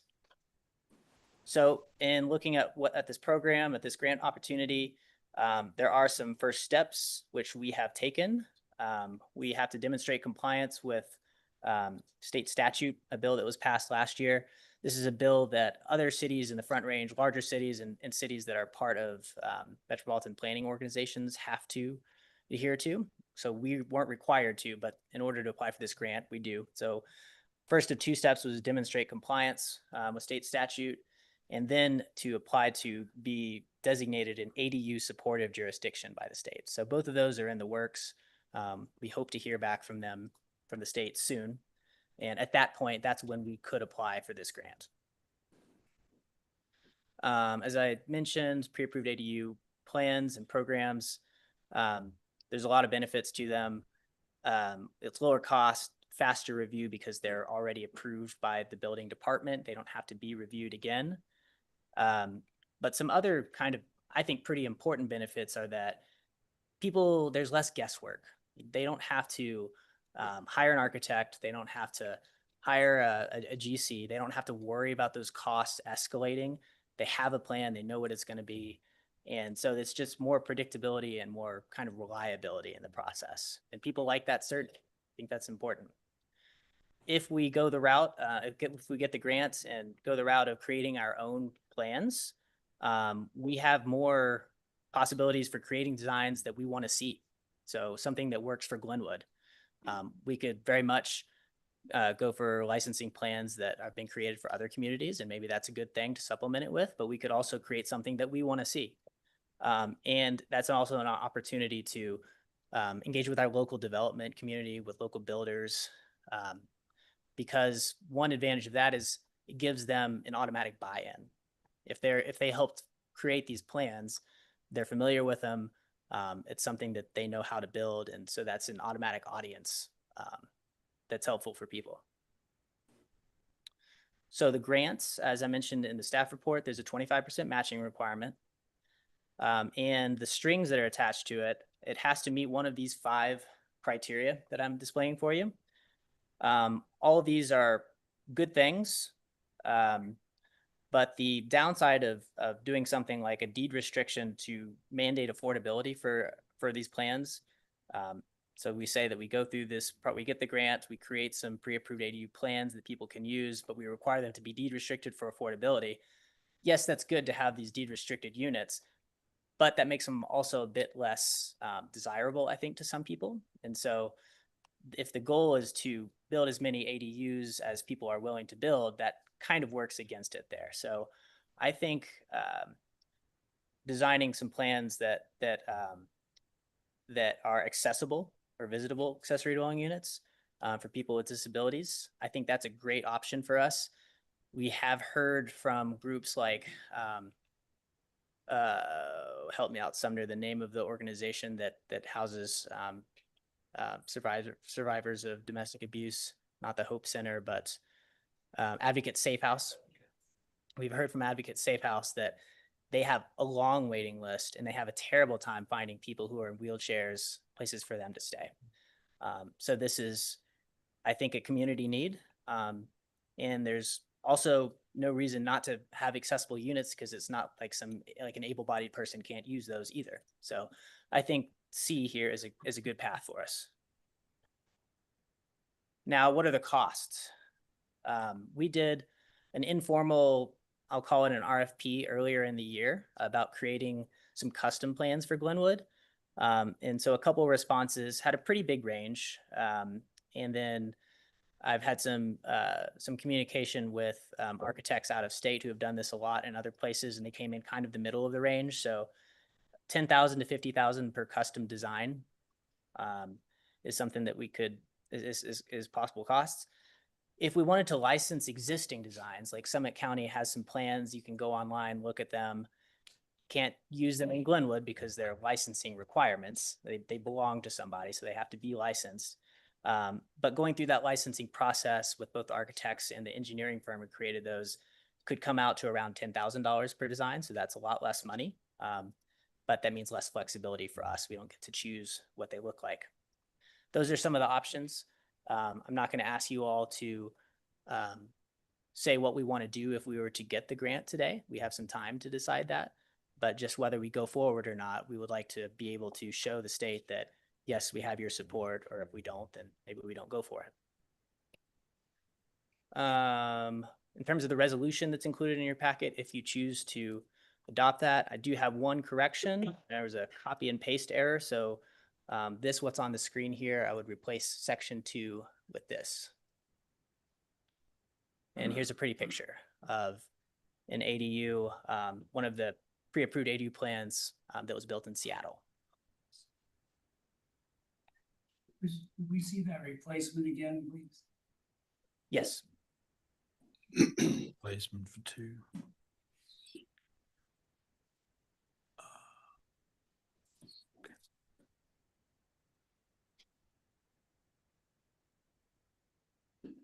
Oh, I just thought it was the previous slide, sorry. I think it's coming. Okay, great. Thank you, Watkins. So that change is just taking out the specific reference to an amount of money. Yes, listing the correct name of the grant.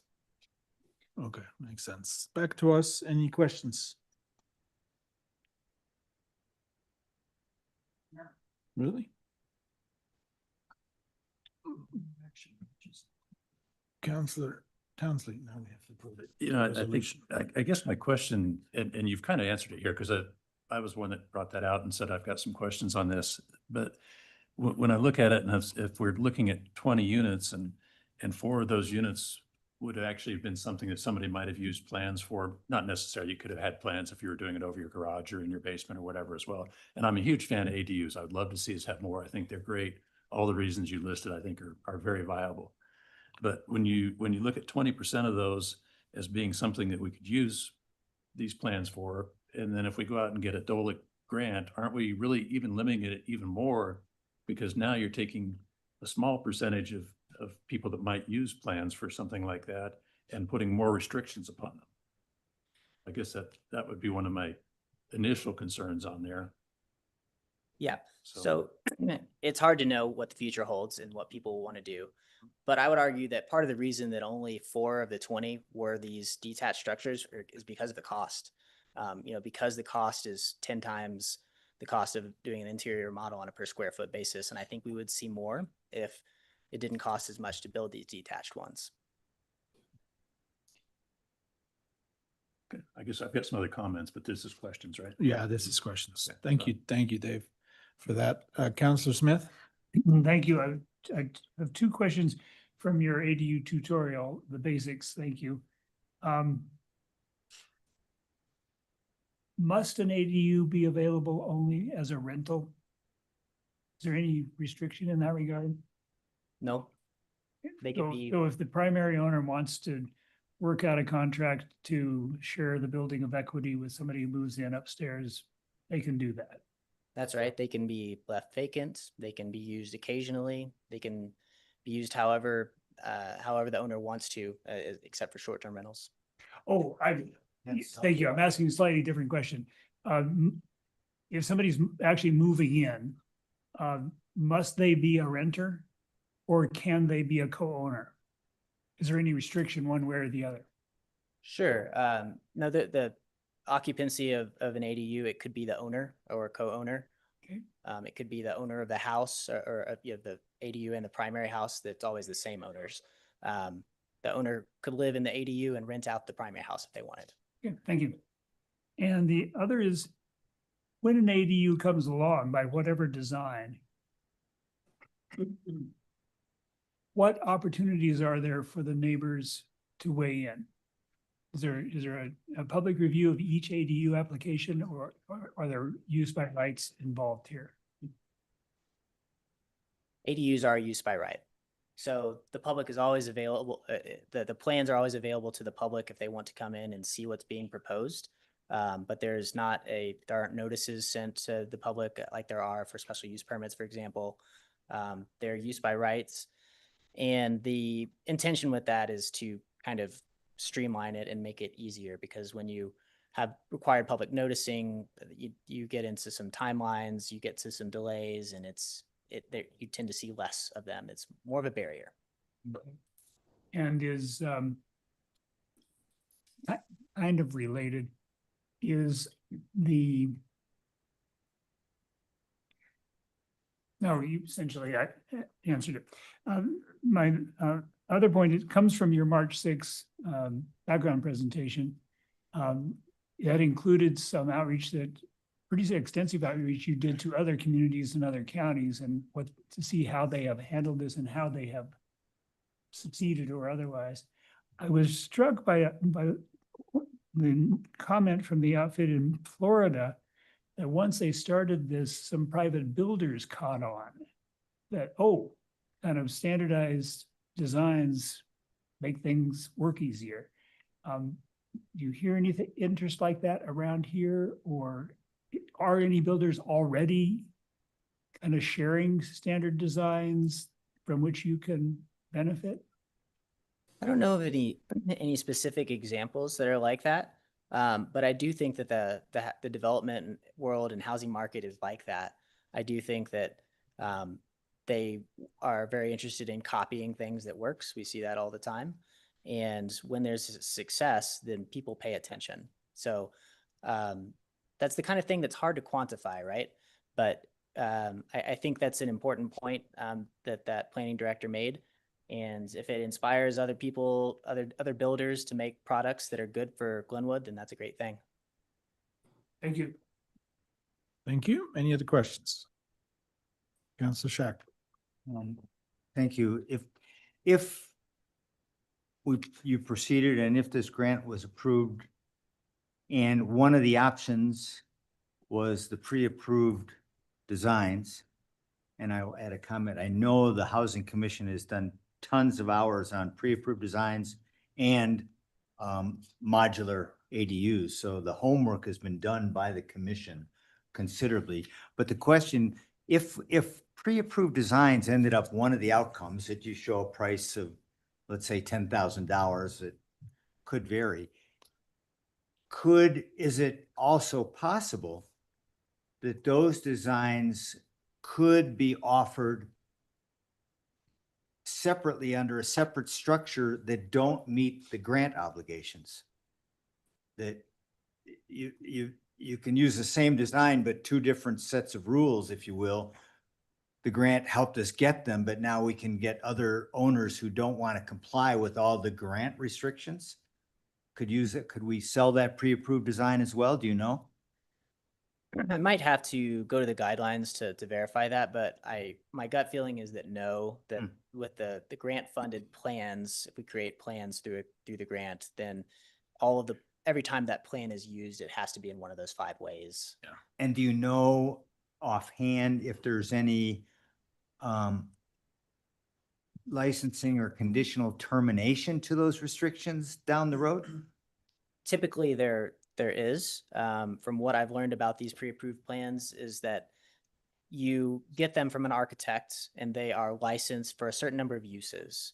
I mean, in the grant itself, in terms of compliance, is it in perpetuity that forever, if you use one of these pre-approved designs or a pre-built structure, that it has to comply with all the restrictions of the grant, or does that eventually terminate and allow you free use of those? You know, I would imagine if it's something like required affordability, that it would be in perpetuity. I haven't seen anything that would indicate otherwise.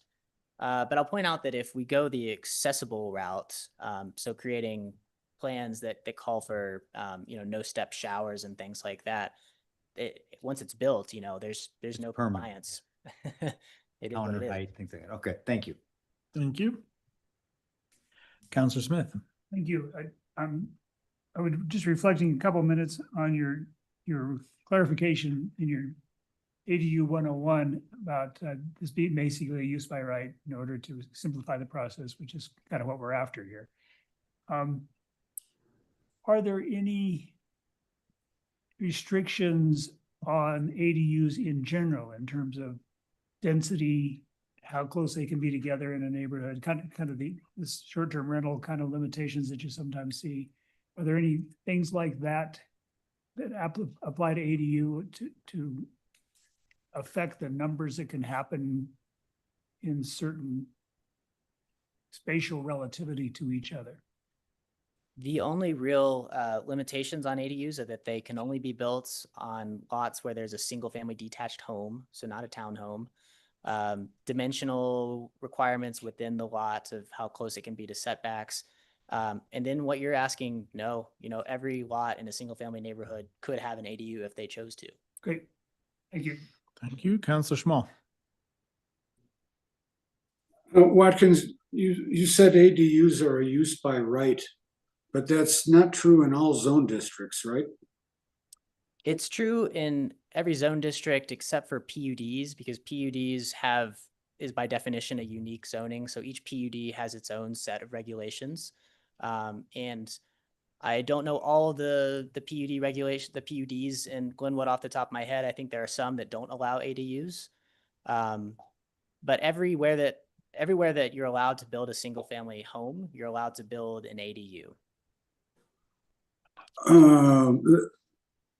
That's inconsistent with my recollection of the zone districts from a couple of years ago.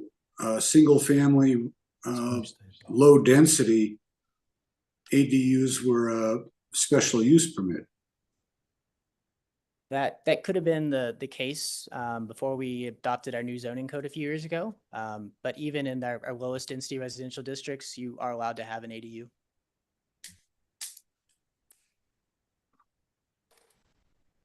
And just to double up on that, Ray, it's a new state law.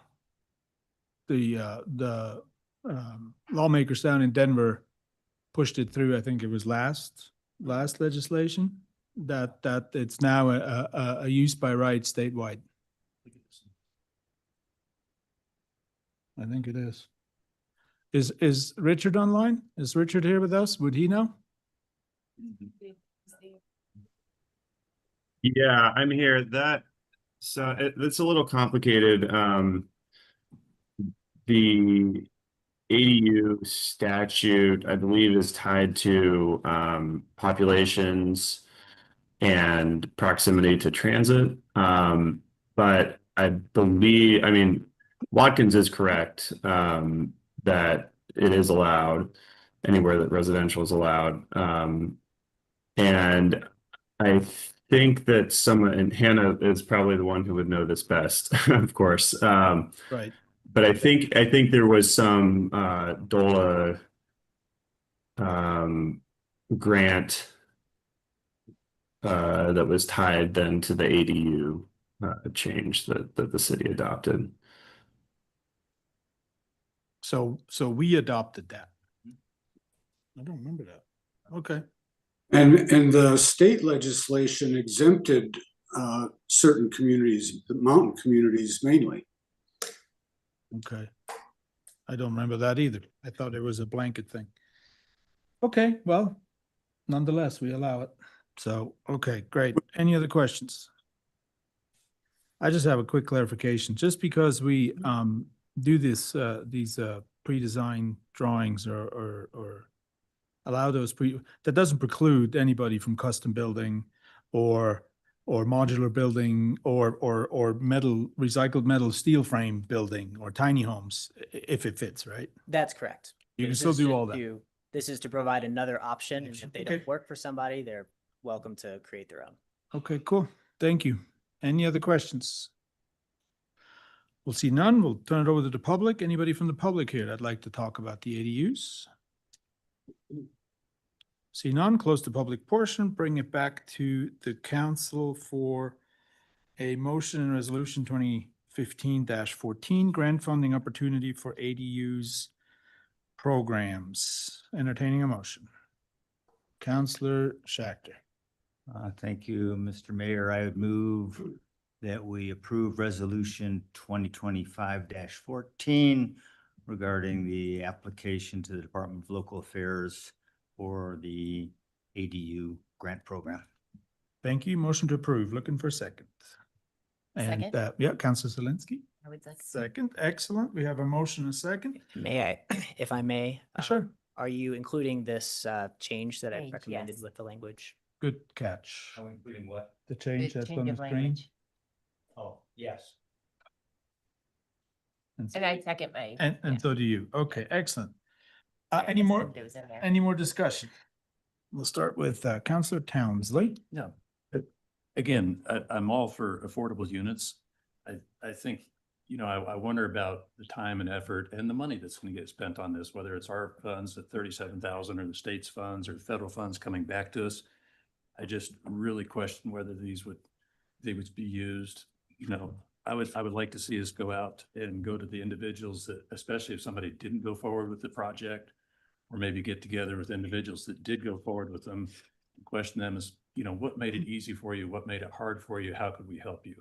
Versus just kind of going out and saying, let's get 3 or 4 plans for $20,000, $30,000, $40,000, sit them on the shelf, put a bunch of restrictions on how they can be used or how they should be done. And then I think, you've put a lot of work into this, and I don't mean to demean you at all in this, but I think it's kind of a waste of time and money and efforts going into this that could maybe go somewhere else. And then my other, I guess, hesitation would be, these are very financially, it works out very well for the people that build them. And so as a city, are we taking tax dollars from everybody else and helping somebody that comes along and say, you're going to provide housing, but let us help you financially do that, when these are not people that are probably having affordability problems. And we're saying, let's try to make this easier on you. And I just, personally, that doesn't sit with where I think we should spend dollars and efforts. So. Okay, thank you. Councilor Schachter. I'm going to support the motion, even though I agree with a lot of what Councilor Townsley just said. I've been deeply involved and I've done a lot of anecdotal work about recent applications. Cost is one of the factors. This can help mitigate it. We also have, and I think you're right, asking people, and I think it might lead to an internal discussion with community development about feedback, about processing service, and some code changes that would also facilitate and have blocked some ADU projects. So it's a multi-pronged approach. I look at this as every dollar counts, but a relatively small investment to leverage perhaps the cost and variability side of it. And we still have to work on process, code, and community development interaction with those proposals at the same time. So that's why I'd support it. I hope that the process gets broader though than just an attempt to reduce costs. And I also am acutely aware of how much work the commission has done on this as well in support of it. So those are my comments there. Thank you. Thank you. Councilor Solinsky. Yeah, Councilor Townsley raises some really, I think, legitimate points. But to Watkins' comments, we don't really know what the future holds. I see this as a pretty lower risk investment to do something that is essentially development neutral, and fills in a need in our community. And I think we can learn through the process. And so I think that we will gather more data within that. We can look at the other communities that have implemented similar things and had success. And so I think there is some rational, justification for investing in this, if this is kind of a more nominal way. And so, I will be in support of this for those reasons. I feel like we can do something that, there's a pretty good potential return on what our investment will be. Thank you. Councilor Schmal. So I cannot support this motion. I think it's spending money, working really hard to try to make something that doesn't make sense financially, help somebody make sense of it financially. If it's reducing the cost of a stick-built accessory dwelling unit from 10 times to 8 times or 10 times to 6 times, that's still not going to make that ADU financially viable or enough of an incentive to make people build them. That's self-obvious to me. Besides the cost of matching to the grant to begin with, and we'll also be taking on the cost of administering the requirements of the grant. They're going to require some kind of documentation that we made sure that this was low income or whatever their requirements are. We're going to have to document that every year. If we want to look to other communities, this ADU push has been going on for a long time, and it's been unsuccessful, predominantly unsuccessful in all of the neighborhoods that it's been pushed in. And maybe they keep coming up with more and more incentives to do this because it makes sense from a land use planning perspective, but it doesn't make sense to the homeowners that are there. Or they'd be doing it on their own without our help, even if it was half as much for a set of plans to begin with.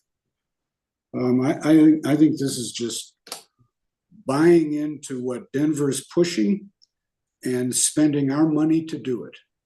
And will result in very little, as witnessed by the number of freestanding ADUs that have been applied for since they've been allowed. Thank you. Thank you. Councilor Townsley.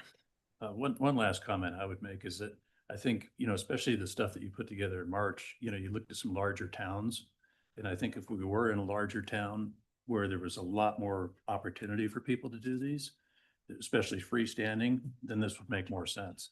Where you've got, you know, our lots around here, a lot of them are fairly small. The ones that aren't, we don't have big subdivisions of like, okay, we've got these nice big flat areas for people to do these in and to add stuff on. I just don't think we're gonna have the use. I think we're gonna have a bunch of $20,000 plans sitting on our shelf for a long time that, you know, if I was a betting man, I'd say probably don't get used. So I think, you know, if we were a community of 100,000, 200,000, 500,000, I'd be all for this. Thank you. Any other comments?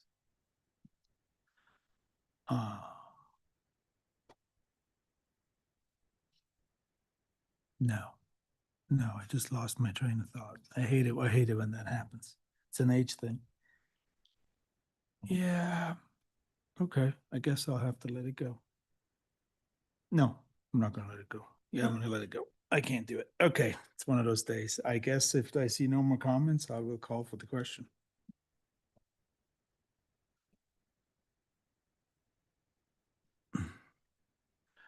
Oh, Ray? Ray, thumbs up or no? You're a no, right? You said no.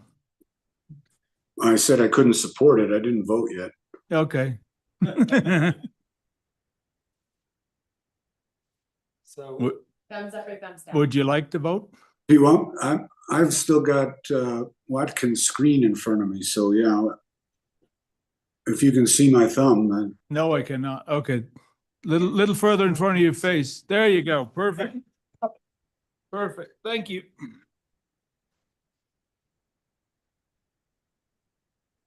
Councillor Townsley, no. Mayor Pro Tem Zelinski, yes. Mayor Dame, yes. Councillor Weimer, yes. Councillor Smith, yes. Councillor Schechter, yes. It passes 5-2. Thank you, Ryan. Thanks, everybody. And I remembered my thought, so I'm gonna add it at the end.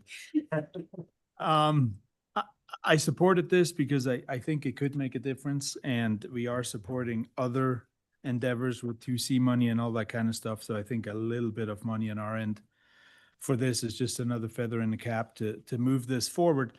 But I do not support $50,000 plans. I think that's if I was building one by myself, I can build one for 50 grand by myself. But $50,000 plans, that's exuberant. 10 to 12 is probably more likely. And if it's pre-existing plans, then pick 4 and that's it.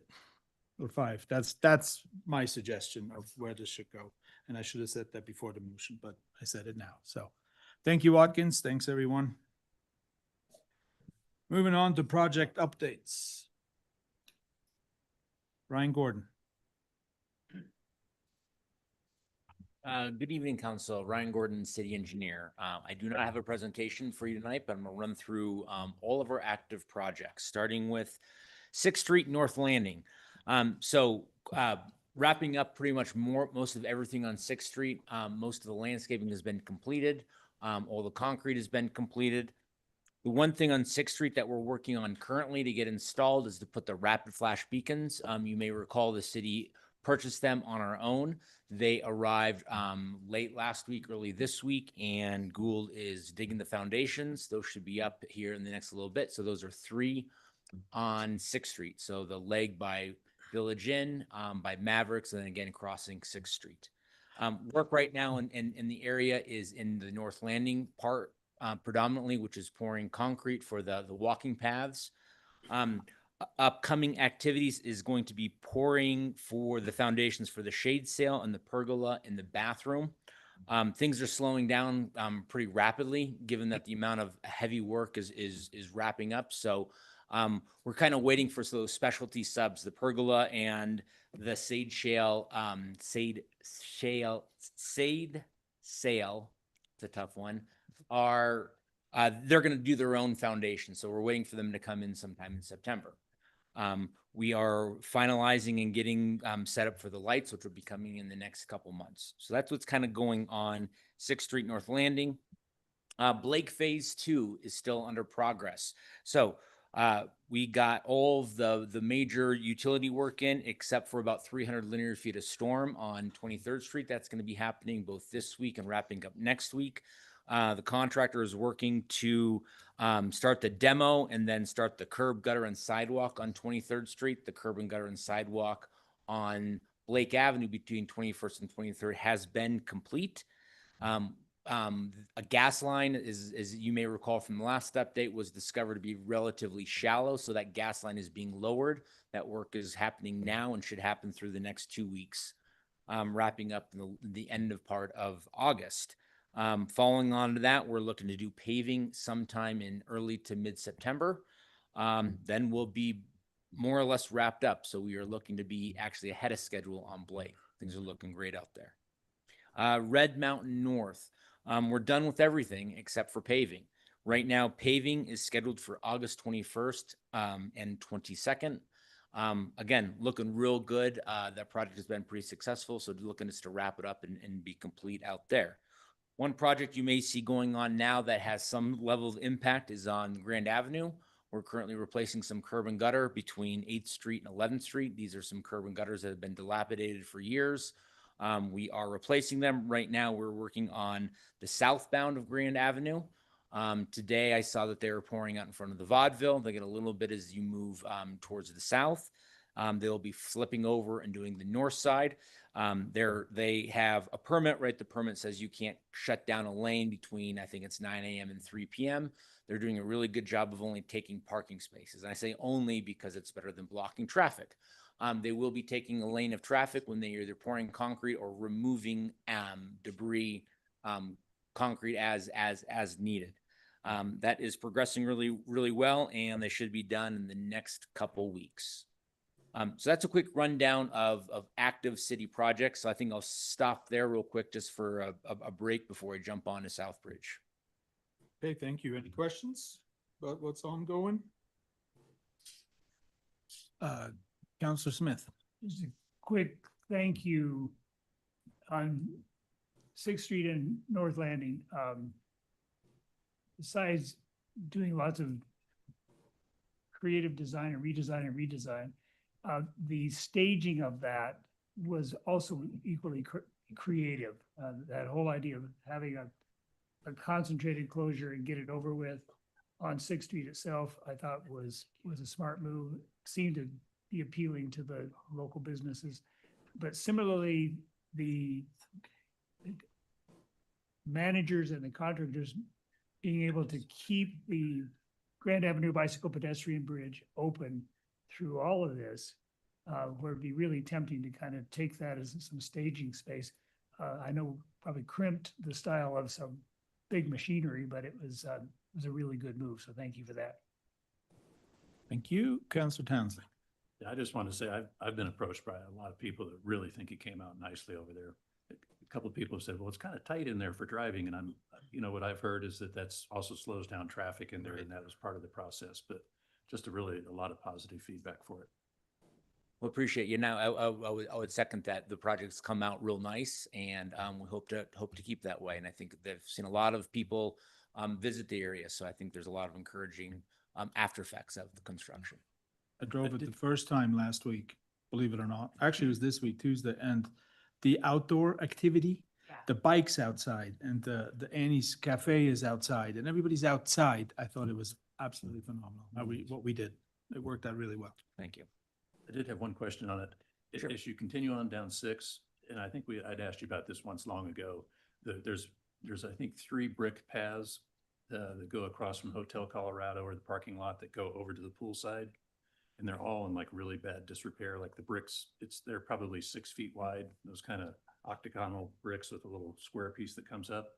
They're about half broken. And is there any chance at all of? Yeah, you're referring actually as you pass through the intersection. And so Yeah. if that can even be made part of this, it's probably a pretty minor thing, but man, it would sure avoid somebody tripping and also look a lot nicer. Sure. So one part of this project actually that's been delayed a little bit, that is actually a part that the city is going to do, is extending the raw water line. Right now we have a water line that comes up 6th Street. It kind of dead ends at the Pine intersection. The city's looking to it's actually not the Pine intersection. It's the one actually crosses those dilapidated crossings.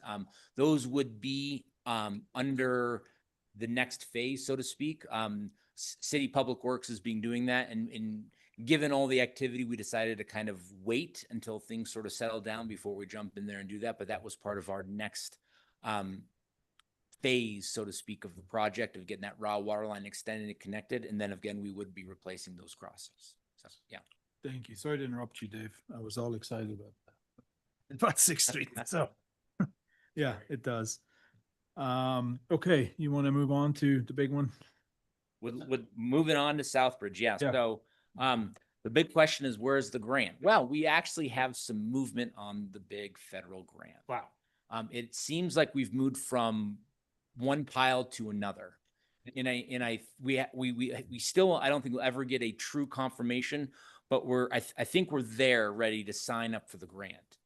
We actually have had several conversations with FHWA, who is managing the grant, having some new templates out there, some new language. So it seems that we are finally moving towards getting that grant agreement. In fact, we have a meeting coming up August 18th with CDOT, again, who is helping manage the monies, and with FHWA to review those agreements, and then also have a kind of an in-depth discussion and a final discussion, say, on tolling and some of the other requirements. There's been a lot of turnover at FHWA in the past 8 months. I think we're on to our 4th new engineer in 6 months. So we are trying to bring people up to speed that are not quite sure what is happening. So hopefully that will be a good discussion then. We've had, held a good meeting with Holy Cross to kind of talk again. This is probably, I don't know, the 8th or 10th meeting with them, just, what we're doing with moving the little solar array, the connections, right? So that's been ongoing. Right away is still under processes. Is kind of not a lengthy process, but it takes some time. So documents have been issued, and so we're kind of having that discussion with various homeowners and getting that worked out. And then again, we're progressing towards the final design to get things updated. We're looking towards the end of September to have final design drawings in the whole package, including a new cost estimate and quantities. So we're working very well. I think I mentioned last time we had a great public meeting at the end of June, and we were digesting some of those comments, but then progressing through those final designs. So that is my Southbridge update for you folks today. Excellent. Thank you, Ryan. Any questions about Southbridge tonight? We'll see none. Anybody from the public? Any questions about Southbridge? Also see none. Thank you. Wonderful. For you to Have a good go. evening. You too. Thanks, Ryan. Thank you. Thanks, Ryan.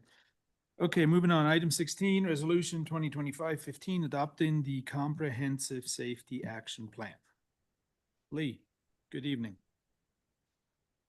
Good evening, Mayor, members of council. You'll recall maybe your first meeting together was when we presented the draft of the CSAP, Comprehensive Safety Action Plan. And I'd just like to go over a few things tonight about, what we got out of that process and really, key takeaways. So one, we established a baseline from which to compare future accident rates to gauge success or not of programs or improvements that we implement. We developed the comprehensive toolbox of potential countermeasures to improve safety and awareness at any location through town that comes up as a hotspot in the future.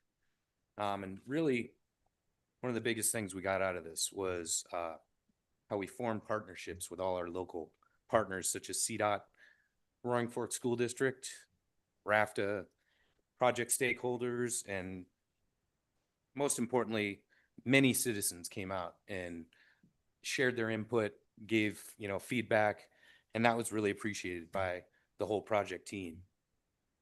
And that happened over the course of the last year. I'm grateful and proud of the work that members of numerous city departments, including fire, PD, parks, streets, GIS, and public works, contributed to the effort to make it a success. And so, yeah, I'm here to see you adopt the plan and we move forward with securing grants to implement some of these improvements that have been identified. Okay. Excellent. Thank you, Lee. Any questions?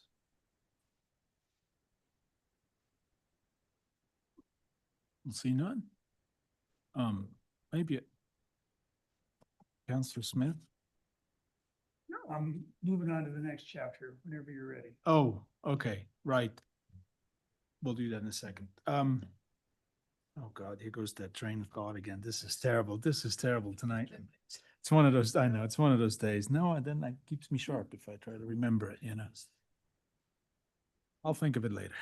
All right, if I don't see any questions, then anybody from the public have any questions or comments?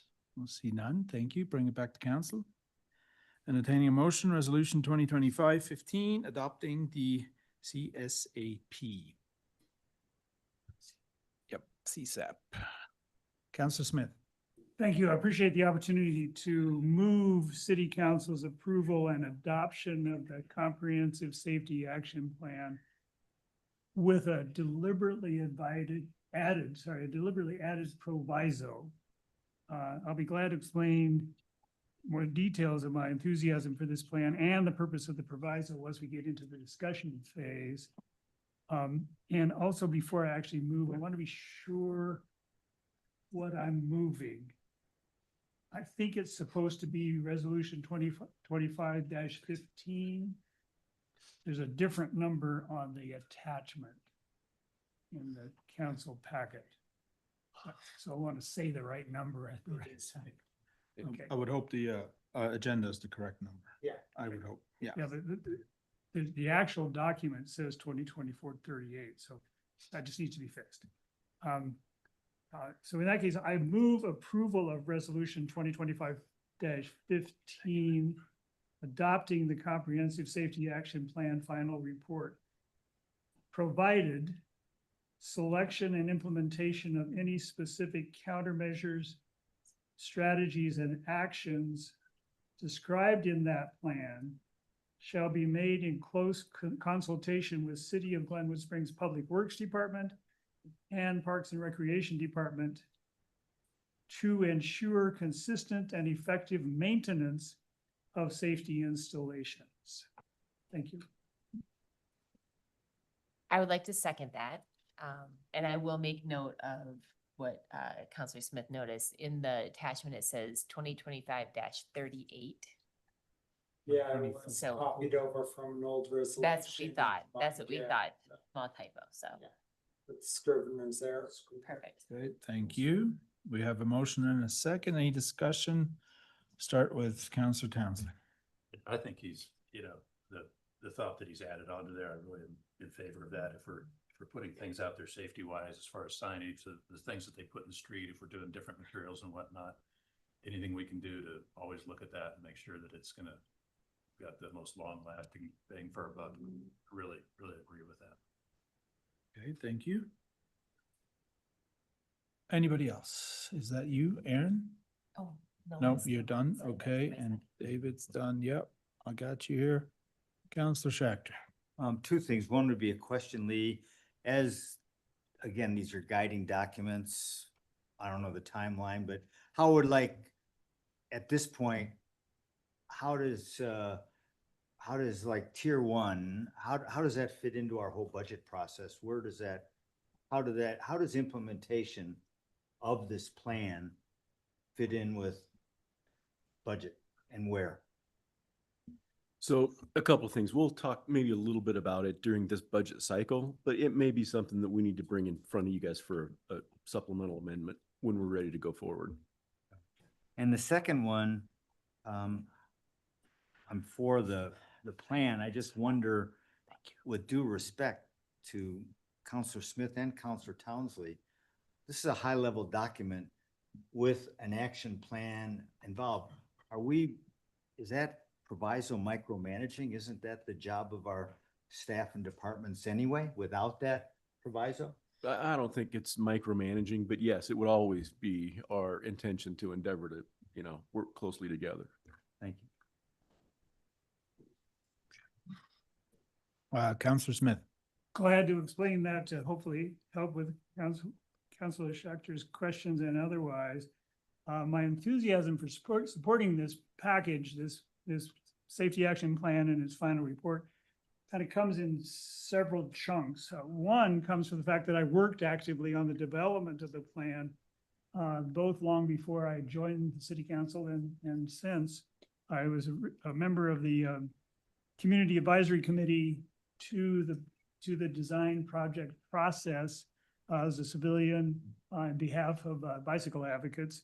And I participated in all the public meetings and public presentation fora, and participated in that review as part of the city council, the city's transportation commission.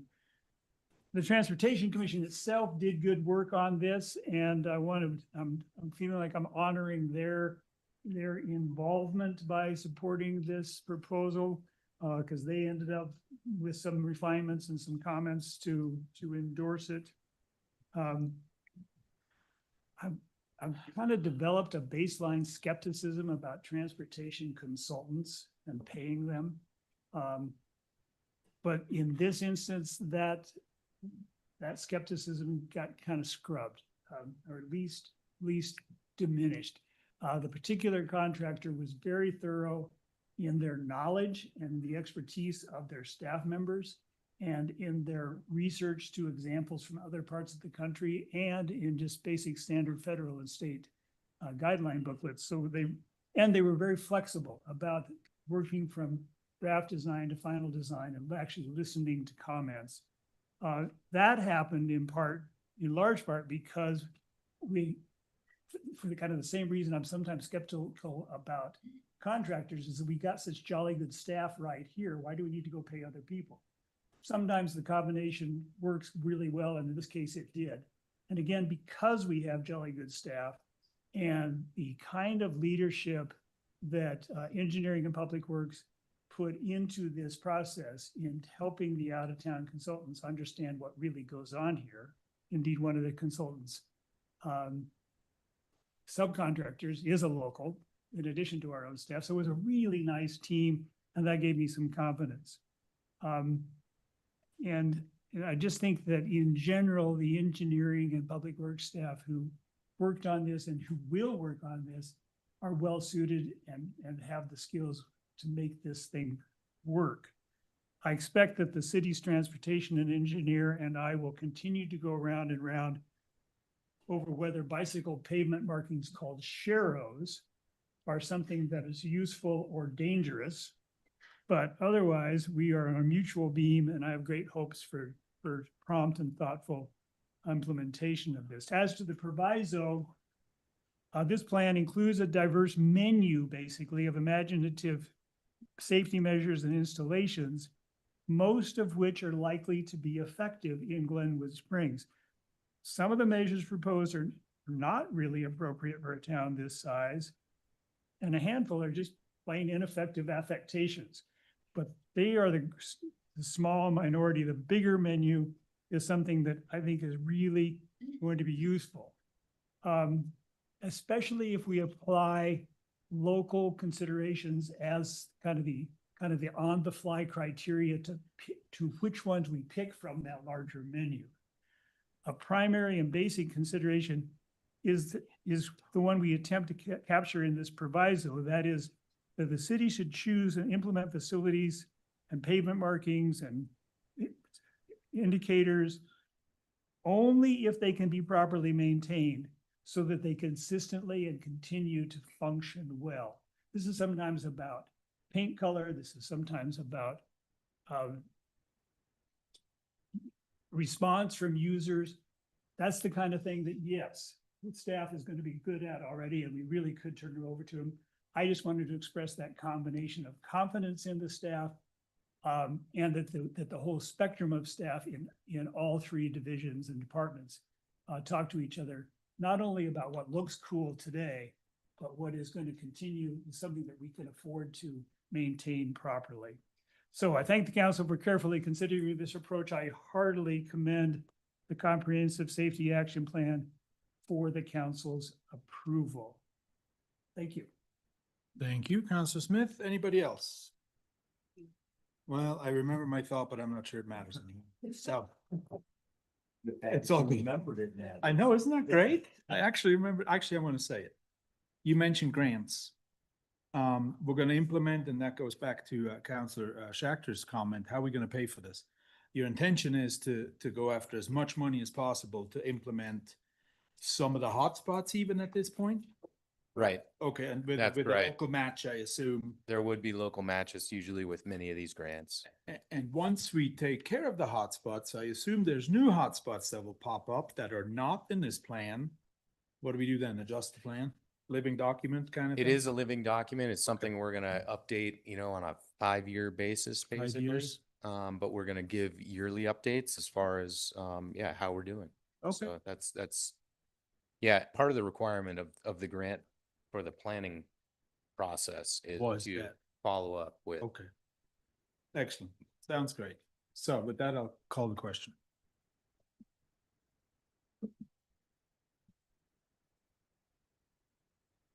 Ray, thumbs up, thumbs down? Thumbs up. Excellent. It passes. It's unanimous. Thank you, Ryan. Moving on, that was our last item. Let's do councillor comments, and I'll start with Councillor Townsend. Just, I wasn't gonna bring this up, but just quick. Sorry, I screwed it up. Go, oh, Again, there we go. One of the things that's amazed me about becoming a counselor and learning a little bit about how things get funded and whatnot is grant money. I have a little hesitation inside every time it says, it's like, well, this is free money. This is getting printed somewhere. This is just coming out of nowhere. And even though it doesn't affect the budget of Glenwood Springs, I think we still need to look at it as citizens of Colorado, citizens of the United States, and go, this money does come from somewhere. So just because a grant is being used and it's not affecting us here in this room, maybe, I don't think we can lose sight of the fact that that money is still coming from the public and from the From people of the somewhere. country. And that's, Good point. I Thank hope you. that we'll keep that in mind. Good point. Mayor Pro Tem Zelinski. You pass. Excellent. Councillor Smith. Nothing tonight. Councillor Schachter. Councillor Weimer. Pass as well. And I have a quick thing. Sorry, guys. I know we want to be done, but I was approached by Bob Campbell about, and some of you may know him, some of you may not. He is our music coordinator for Glenwood Springs. He helps out with the music under the bridge on Fridays. He helps out with music at the market on Tuesdays. And he proposed, or he didn't propose, but he asked me if there was an appetite for busking. I know it's an old term where musicians or poetry readers or other artists recite on a corner of the street their music, their whatever. There will be regulations and all that. We can't just let it happen. But what I'm trying to do is give him, I don't know, 10 minutes or 20 minutes in the workshop so we can actually talk about it. It would add another layer of entertainment, arts, entertainment downtown, especially now with 6th Street and North Landing coming on, where we have a stage that could be filled with potential entertainment. And I was wondering if I can get support from council to see if we can put this on a workshop. We want to start with a workshop. So Councilor Zelinski. Yeah, I support that. There's precedent. Back when we had the DA, is that what? No, it was whatever Tom Fleming did. But we had like kind of a traveling entertainment, jamming, juggling. okay. Do you remember him? There was Yeah. like little trios around town. And so we kind of did that to try and activate downtown. Corners. Exactly. Right. Exactly. So there's an appetite for that, has been in the past. So I think it'd be worth revisiting. Okay, thank you. If can I get another head nod on that? I get two more over here. Excellent. Mr. Mayor, what's that called? Busky? Busking. Busking. Busking. Busking. Yeah. And a whole list of cities do it. Yep. Whole list of cities with regulations and restrictions. But I think it'd be interesting to hear from Mr. Campbell what he's proposing. So anytime we have a 20 minutes or half an hour in a workshop, maybe next meeting or beginning of September would be great. I'll have him reach out to you. Sure. Okay, excellent. I will do that. And that's all I got for tonight. Report from city manager. We'll start with you, Steve. Two quick things. One, we had it's the equivalent of a pre-bid walkthrough, right? Remotely with our tourism promotion partners. We had, what, Ryan, probably 20? 2025. Something like that. So pretty good turnout with people, including the chamber. It was pretty quick. They had 3 or 4 questions and then we were done. They have until sometime next week to submit questions. We'll compile those. We'll put an addendum up with all the questions so that everybody has everything. Then they're going to submit. We will pick 3, 4, 5 finalists. We will record those so everybody can watch them. The tourism board is going to have a member on the committee, and then they can, watch and do whatever, and they can weigh in as a board with a recommendation. And then we'll bring it to you guys probably sometime in September. Does that sound right? I think September 21st. Okay. Just So- real quick, any local outfits? Not other than the Other- chamber. I didn't know other- any of them other than the Okay. chamber, so. Thank you, Steve. Second thing is, our director for community development job closed today. We had a dozen candidates, something like that. We are going to bring 3 in for interviews. 2 of them are local. And one of them comes from far away. All 3 are very qualified. So we're feeling pretty good about that. Excellent. Thank you for the That's it for update. me. Thank you, Steve. City attorney, I don't know if Richard has anything or if we, Nothing from us tonight. Thanks. okay, thank you, Richard, for being here. Ryan, correspondence?